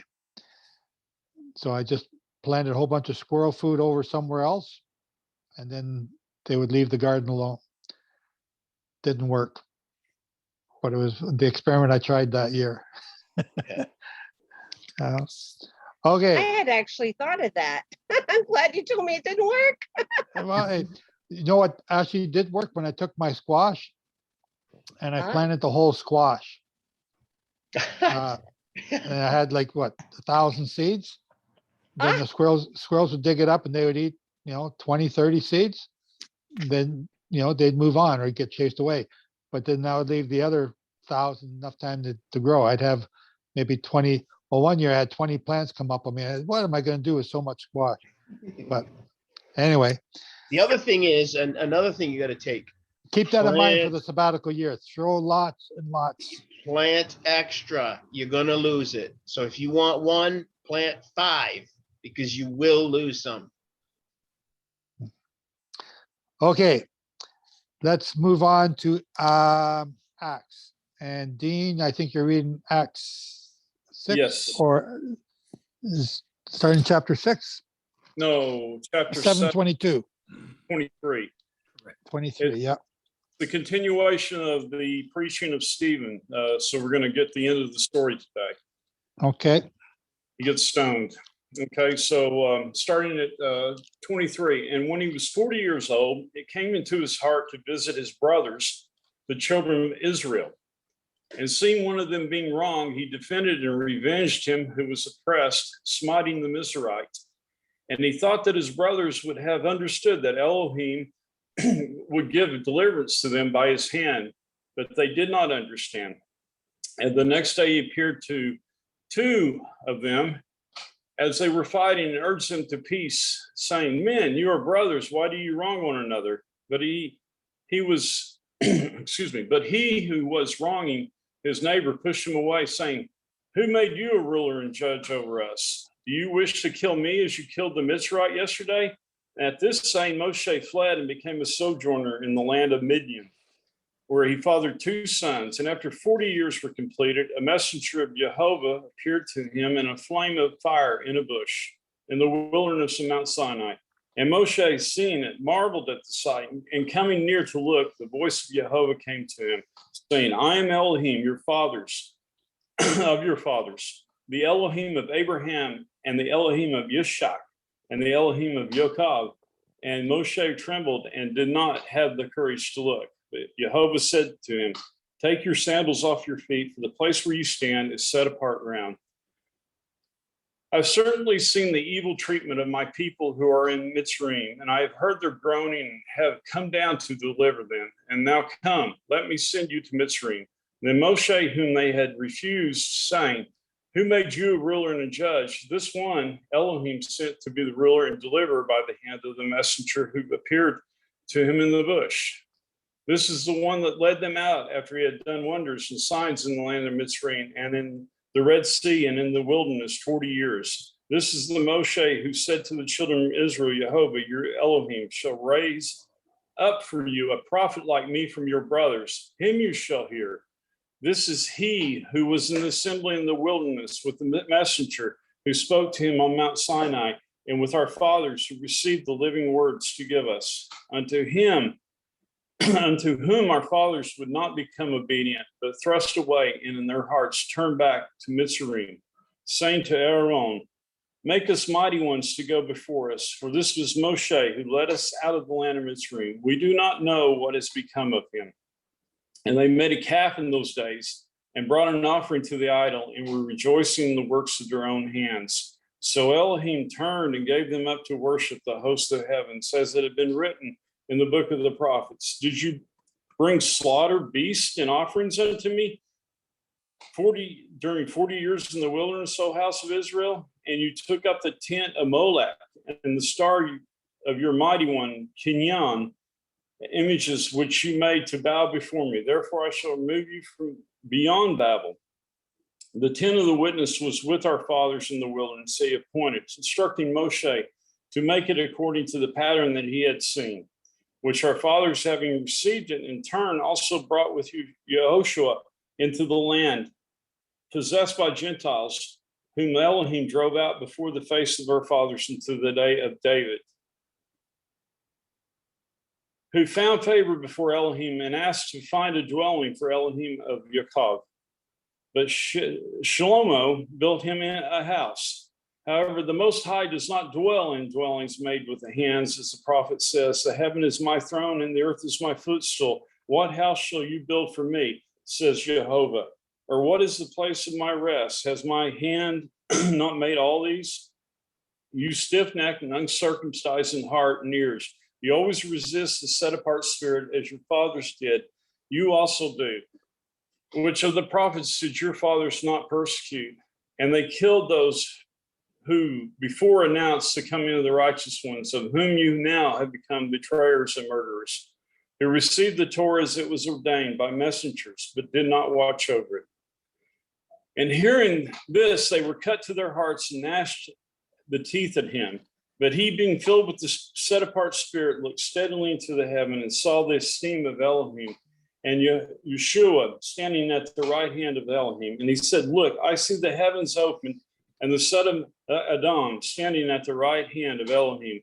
And crying out with a loud voice, they stopped their ears and rushed upon him with one mind and threw him out of the city and stoned him. And witnesses laid down their garments at the feet of a young man named Shaul.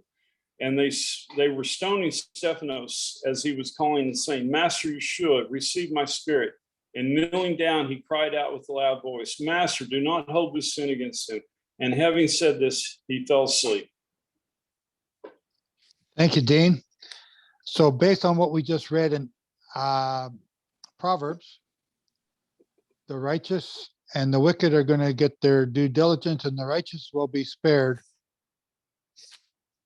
Stephen wasn't spared. But that was his purpose, What right? purpose? So his purpose was to do what he was doing. He evangelized the word of God. He did a whole bunch of things, and he was to be an example, a light. Well, we don't know that he did a whole bunch of things. All we know is that he got caught teaching about Jesus or Yeshua, and they stoned him. Well, he's a disciple, so I'm sure he did more than just what's written there. But he's written in the book, and that's his purpose. I'll tell you what. If I got to die tomorrow and I'm written in the Bible, boy, that's a good reward right there. And I don't mean in a bad way like some of the others, but you know what I mean, right? But again, we all have a purpose. What I'm trying to get to, Glenn, is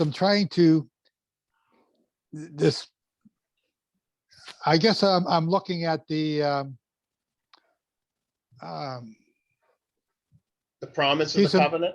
Peace and prosperity gospel is what I'm getting at. Yeah. If you do good, you're going to get blessed, and if you do bad, you're going to get bad. But Stephen and Job, they did good and they got bad. And we don't read nothing about the bad people here being cursed or destroyed. But he says he will have his wrath on those people. They will not inherit the land, and they will be stubble under our feet.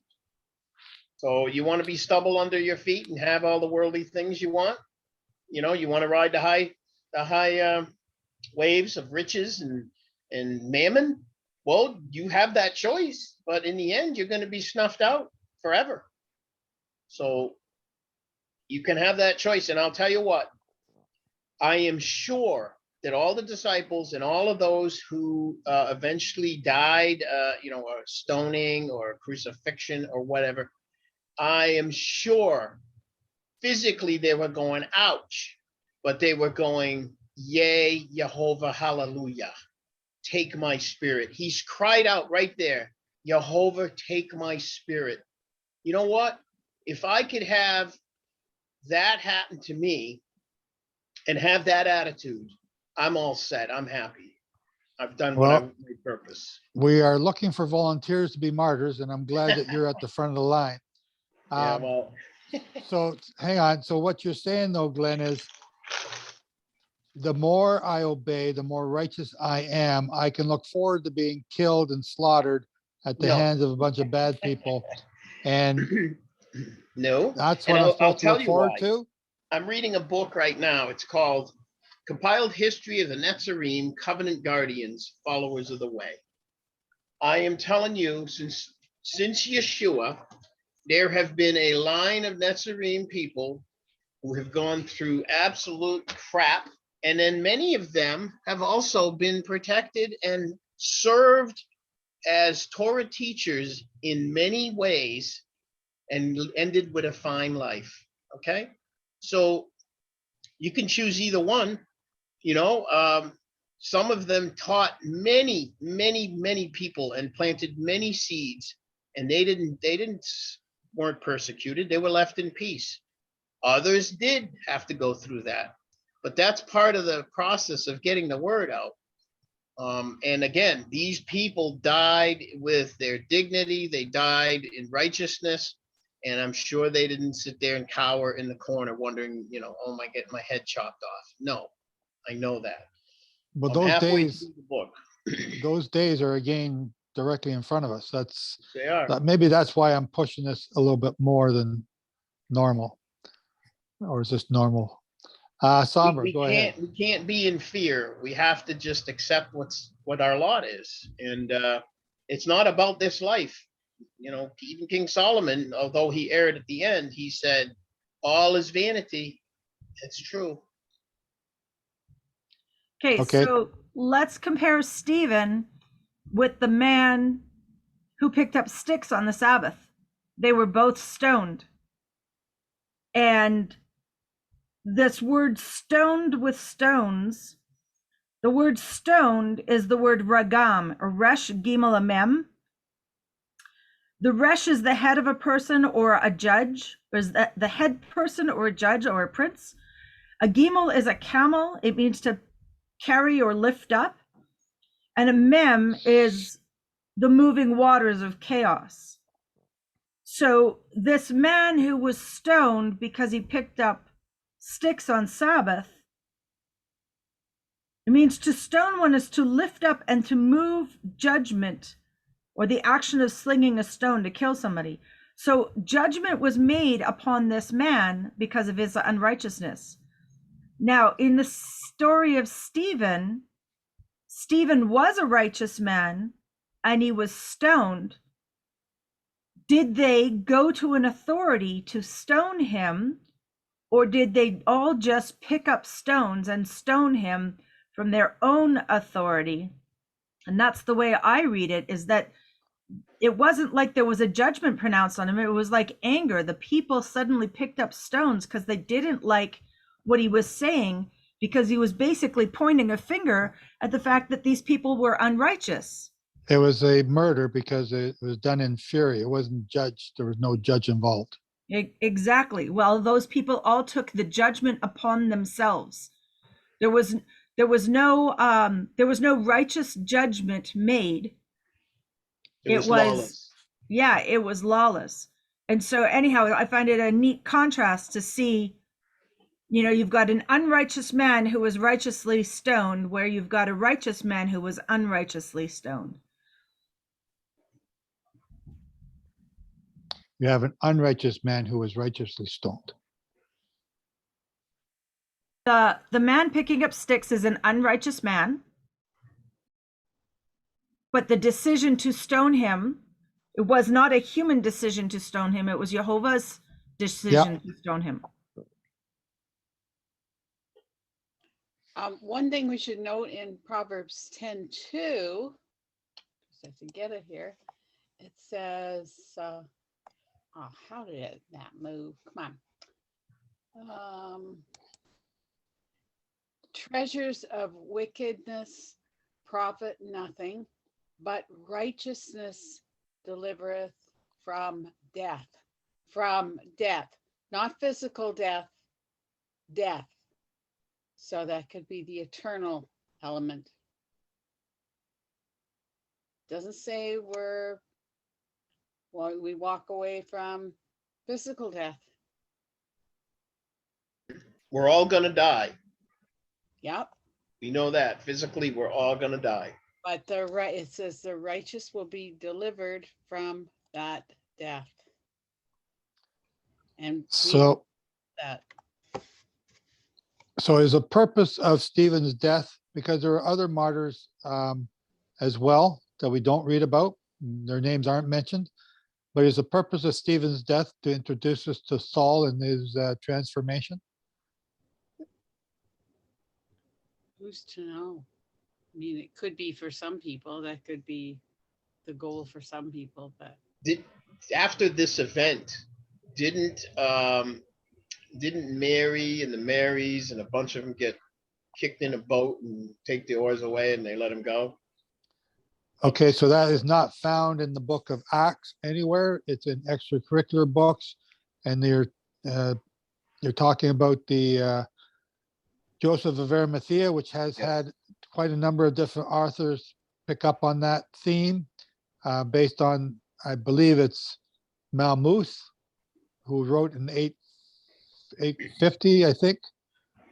And anyway, it's a great story, and I believe the story to be true. Where Joseph and a lot of the people in the book of Acts that you're going to read about, when you do a little bit, I guess I haven't done that teaching yet, have I, Randy? This is the one I promised almost a year ago that I was going to teach you about the apostles. Okay. There you go. You got more work to do. Well, I think it's almost done. It was probably almost done a long time ago. I just never finished it. The apostles, if you trace where each one went, then when you trace all these names in the book of Acts, who they are and where they went. What happened to the guy that was healed being blind? He did stuff. What happened to Martha and Mary? What happened to Lazarus?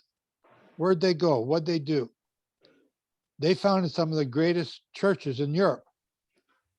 Waldenstinian. Pardon me? Is it the Waldenstinian? Waldensians, is that what Yes. you mean? Yeah, I'm not even saying it right. Yes. The Waldensians came around the 15th or 13th century or something like that. No. But these churches that they founded were communities that were first greeted as Jews who accepted the truth of the Messiah. Then when the church got going, the Roman church got going in 300, these churches would be taken over and apostatized with their false teaching after that. But yeah, so Paul was the one that put these people on the boat and was trying to have them all killed. Yes. That's what I recall. Yep. Is Stephanos the first martyr?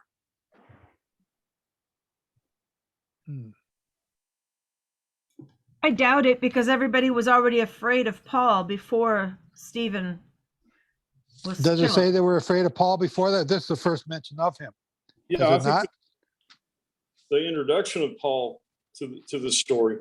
Yeah, but we Yeah. find out later that he was persecuting the church, which means that he was going around looking for these believers in order to bring them to judgment. Which Stephen was about this time. yeah. So the martyrdom of Stephen, I want to say, takes place in 34 or 32. The exodus of Joseph of Arimathea and all the Marys and Lazarus and all those other people, I think is 36 AD. So sometime between those two dates is when Paul got his reputation. I don't think he had it right from the very start in 31.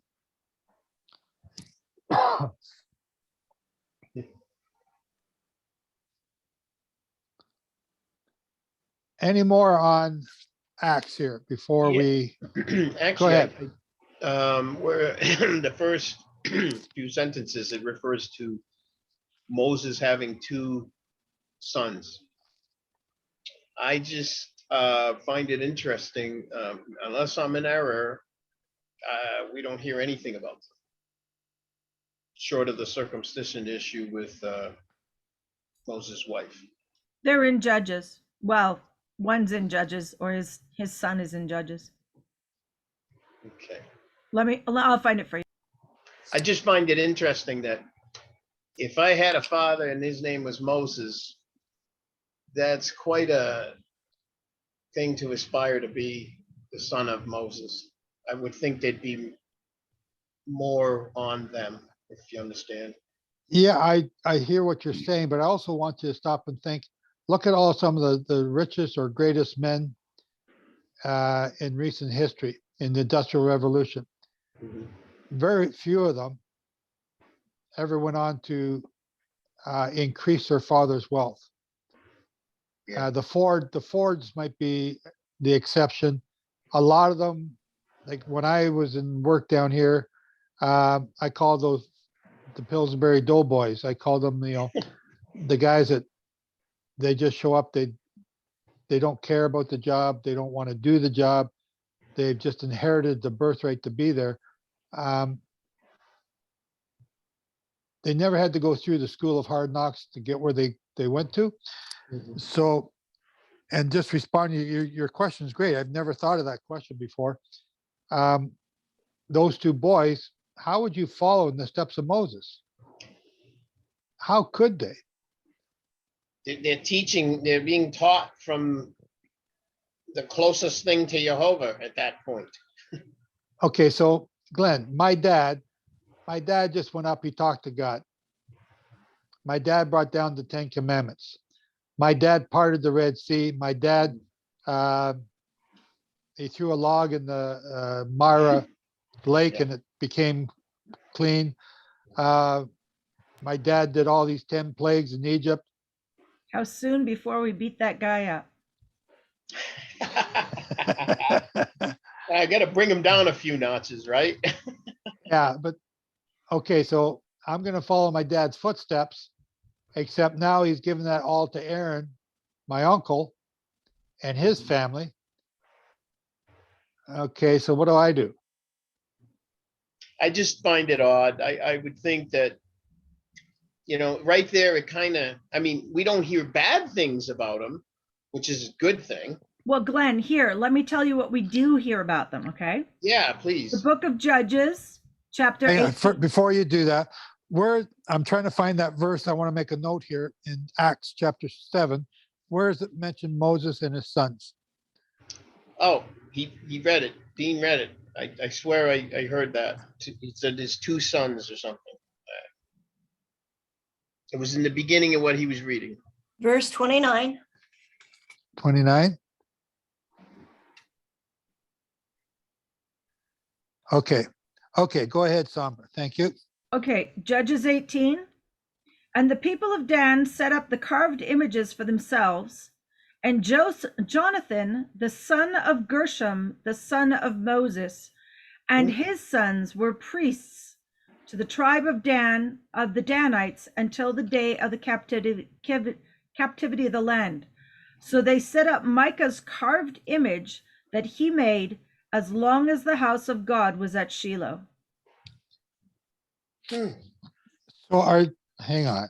Are you saying Judges 18? Judges 18. I'm saying they became corrupt priests. I see Is that. that what you're saying? That's what I was asking. Wow. Now, that What- doesn't what- mean Gershom was a corrupt priest. What verse are you in? Verse 30, Judges 18, verse 30. Then the children of Dan set up for themselves the carved image, and Jonathan, the son of Gershom, the son of Manasseh. Oh, you got the wrong Gershom here. No, well, mine says Moses. The son of Manasseh, and his sons were priests of the tribe of Dan. It's not Moses, it's It Manasseh. says Moses in my Bible. Okay, hang on. Wow. So let's look it up in eSwords. That's where we're going. So we said Genesis, No, Judges. Judges 18. 18, 30. 30. Okay, I got the modern King James is Manasseh, Okay, let me look in the Hebrew. and Manasseh in the old King James. Okay, so let's look in the Hebrew. Do you have a compare one? So Manasseh in the Jewish Jewish one. Young's literal. Manasseh. Everyone's saying Manasseh. Okay, so now I want the Hebrew word for Manasseh. Good, Jonathan, son Manasseh. Manasseh, causing to forget. Huh. Causing to forget Sombra. that it was Moses' son. No, I'm serious. Causing it to forget. Manasseh, a grandson of Jacob, Wow. also the tribe. Okay, so we cannot believe Sombra anymore. She's Okay, telling hold on lies. a second. Let's read it in the Hebrew. It says, Vayik mu lahem b'nei bein et hageshal.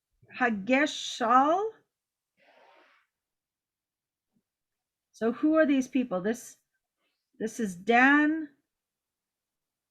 et, okay, hold on a sec. Ben, the son of, oh, it does say the Menashe.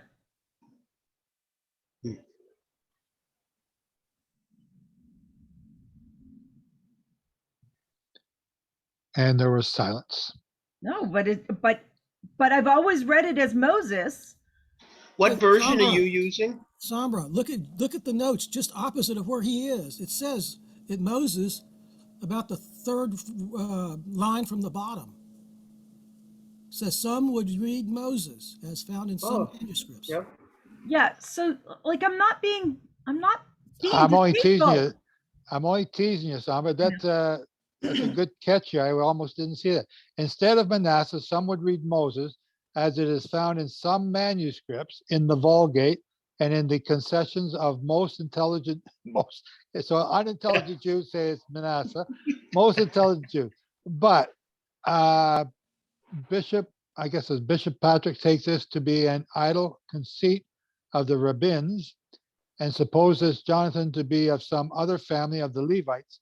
Yet Kimchi acknowledges that the Jews, deeply concerned for their honor of their lawgiver, to whom they thought it would be a great dishonor to have a grandson who was an idolater, suspended the letter noon over the word memshin, Moses, thus mem noon shen he, Okay. as it is found in the Hebrew Bibles, which by means of the points they have changed to Manasseh. They added the noon because mem. That's what I just read. Yeah. Oh man. Okay, so now, what is the? But again, the name Manasseh means to cause to forget. We don't want to remember that it was Moses's grandson who was such a false priest. Well, it's his grandson of Moses, not that his son was false. Well, yes, it was the grandson of Moses, but we don't want to remember that it was the grandson of Moses. So we're going to say it was Manasseh, which means cause to forget. Wow. I didn't think Manasseh was of the line of the Levites. Was he? He's not. Yeah, so that's how they really confuse you. Where Moses is of the line of Levites, so his grandsons would be too. Wow. Wow. So hang on. Did they actually add a noon to this?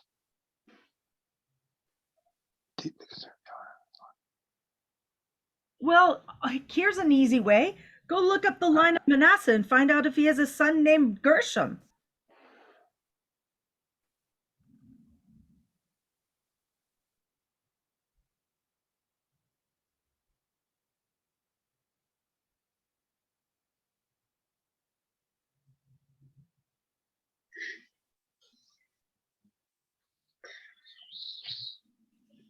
That's adding to Torah. That's a sin. Yes. That's why I'm so shocked if that's the case. Hmm.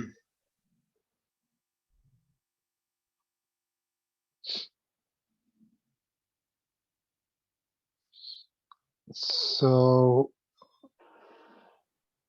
now I gotta, what's this?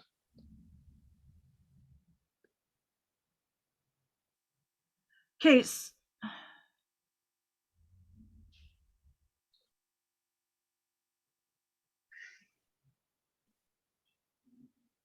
Okay, so Genesis 50, verse 23 says, and Joseph saw Ephraim's children of the third generation. The children also of Machir, the son of Manasseh, were counted as Joseph's own. Now, that's not conclusive that Manasseh didn't have a son named, but that's like the wrong generation. That's like 400 years ago.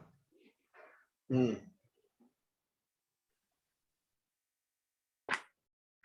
Oh, 215, not 400, 215. Yeah. That'd be like a great-great-grandson or something. But Several great- Moses was, he was 80 years old, and his father, no, was it his father? His grandfather was Levi. Joe, It says could you go Manasseh to right here. First Chronicles 23?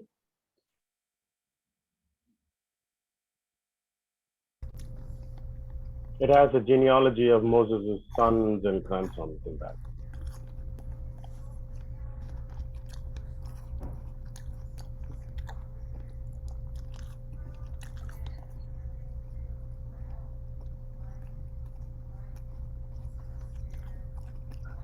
$23.15. I'm sorry. That's it, Gershon.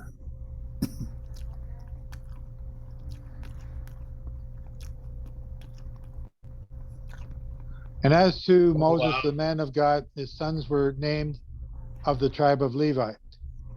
The sons of Moses, Gershon and Eleazar, and the sons of Gershon, Shebuel was the chief, and the sons of Eleazar, Rehabiah, the chief, and Eleazar had no other sons, but the sons of Rehabiah were very many.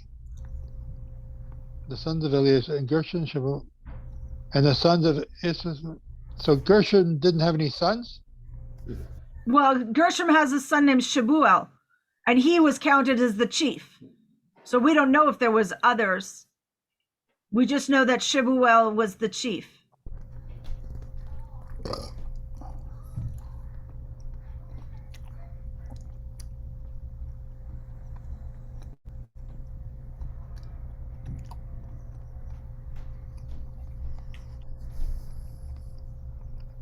Oh, it says right here in verse 22, Eleazar died and had no sons, but he had daughters, and their brothers, the sons of Kish, took them. Okay. So didn't we just read in Judges that the Manasseh was the son of Gershon? No, Manasseh's the father of Gershom. No, the reverse. No. The reverse. Go back to Judges. No, it couldn't be that way. It had to be the reverse. Yeah. In the book of Judges, you've got grandfather Manasseh, father Gershom, son Jonathan. Okay, so Gershom is not the same Gershom here. It's not the same Gershom. No. So Manasseh is the son of who? Manasseh is Moses. the son of Joseph in Egypt. No. So Manasseh is supposed to be Moses. That's what they've done. Changed Moses to Manasseh. Right. And given Manasseh a son called Gershom. So Gershom here didn't have any kids. No, So that's the not. son of Moses. Well, it says so right here. No. I'm sorry. It says. Eleazar died. Eleazar had no kids. Right here, verse 16, it says, of the sons of Gershom, Shebuel was the chief. Of the sons, plural, of Gershom. Yeah. So Gershom had plural sons. One of them was Shebuel. Yeah. And then he also has one named Jonathan who went off to go be a false priest. Hang on. You're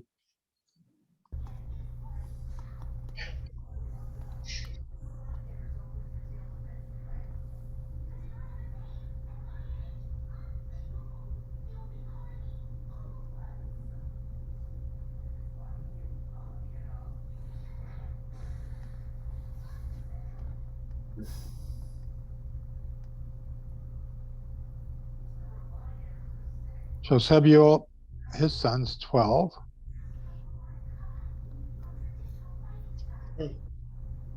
Wow. Okay, so go back to Judges here.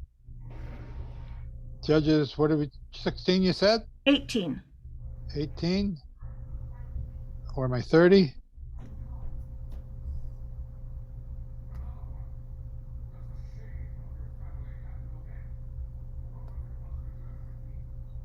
That's 20 in the last.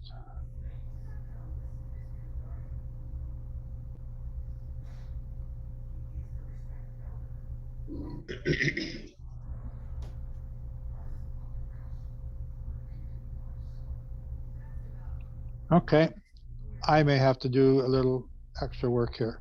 It's quite a span of time, though, isn't there?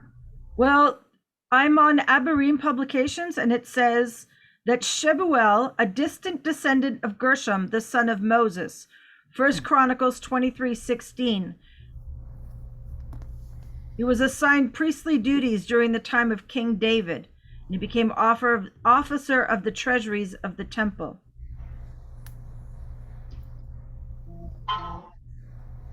And the name Shebuel means captive of El, or restored of El.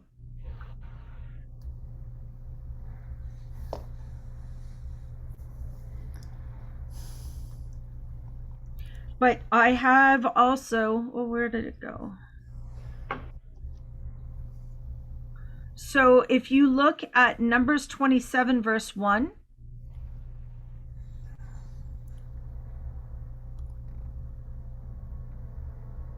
okay, so here we're looking at the lineage of Manasseh. From the clans of Manasseh, you have the son named Machir. Machir it has a son named Gilead, and Gilead Heifer, and has the son Zelophehad, and he has all these daughters. So if we're talking about people going into the promised land in the book of Judges, this line of Manasseh, there's no sons in this line. Now, that doesn't make it the only line, and there's no Gershom in this line, but these are the contemporaries of that Jonathan.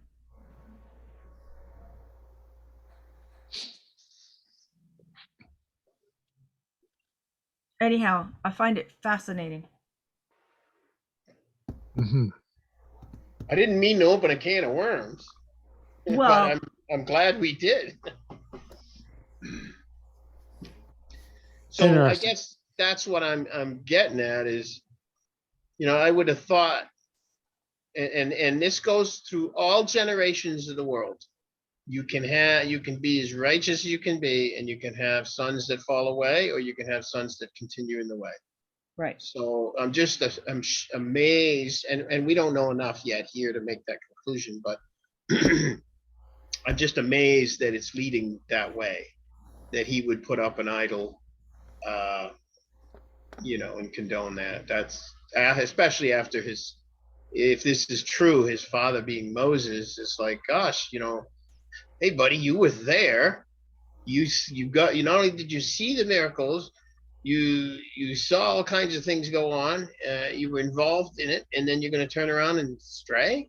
Wow, what is it that makes people do that? That just blows my mind. If I see put any of Solomon these in that. miracles, yeah. Just think of Solomon at the end of his life. Yes, I don't get he it. saw Jehovah, what, 2 or 3 times? 2 times? Yeah. And he wrote so much about being righteous, and then he turned around, and at the end he just gives it up. What kind of a what kind of a mindset do you have to lose the faith like that and, be seared in the conscience to change? That's just, I can't get that. People say once saved, always saved. Yeah, right. That's not true. So Shane also has written here, First Chronicles 6, verse 17, and these are the names of the sons of Gershom, Libni and Shimei. And Libni means white or my whiteness, which is related to the word Laban. And it says we don't know much about these people. They became the Ladanites or the Libnites. And then the other name is Shammai, which means my name, I think. I believe that word Laban is also connected to brick making. Because And it's white, because of the lime. the clay. What are The the top. cliffs of Dover called? Yeah, the White Cliffs of Dover, yeah. No, but is that not part of their name, their Celtic name? Possibly, I don't know. And there's also, when you said, when you were talking there, Sombra, came to mind was Laden. Bin Laden, massive construction company in the Middle East. Oh, right. It's connected. I can see the connection. Laban, Laden. So this other son, Shammai, means renown or famous. It's from the word name. Apparently Exodus 6, verse 17. Oh no, that would say the son who Gershom is.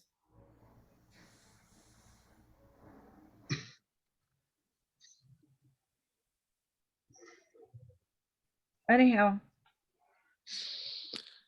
Fun. Very going on. good. It's always interesting going on rabbit trails. Yeah, it is. So if there's nothing else, then we should wrap this up to give the people listening at home a little bit of a break so they don't have to listen to 6 hours of Shabbat during the week. Oh, hold on. Shane is pointing also. So he says in First Chronicles 6, verse 17, it says, these are the names of the sons of Gershom, Libni and Shammai. Then in First Chronicles 6, verse 71, to the sons of Gershom were given out of the family of the half tribe of Manasseh, Golan in Bashan with its open lands, and the Ashtaroth and its open lands. So there are two Gershoms. One is the son of Moses and one is the son of Manasseh. Okay. Shane says Michelle had her hand up. I can't see it. It's okay. You guys all answered it. Oh, okay.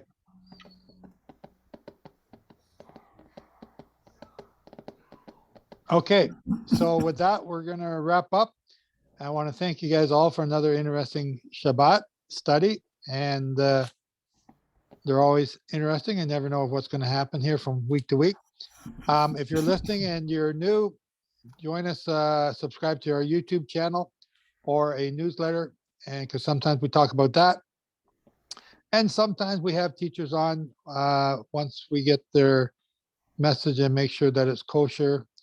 So you can send that to Randy or myself. And Dean, I think you wanted to teach something, but I've never sent it. I think you sent it when we were in Israel and it got lost. So if you want to send it again, because now you've changed your email, I don't know who to write to anymore. He sent it to Randy last week. And he sent it again to me today, so I do have it. So we're covered. Okay, I'm sorry, my bad. I just haven't seen it. Okay, closing prayer. Who's got closing prayer? Brother Shane. Shane, would you do us the honor, sir? Yes, be honored. Father Jehovah, thank you so much for this day and blessing us with this message. You just reveal so much to us, and we have so much yet to learn, and that needs to be revealed to us. But thank you for the truth that we have so far, and just blessing this this church that we have online here. And we just glorify your name in everything, that even through trials and tribulations, good or bad, we honor you. And we thank you so much for this day, and bless everybody throughout the rest of this day and the next week. Amen. Amen. And that's another thing that we try and do here. We want to encourage other people to take part and to share and to volunteer to do opening, closing prayer or teachings, or like sometimes even take over my spot, which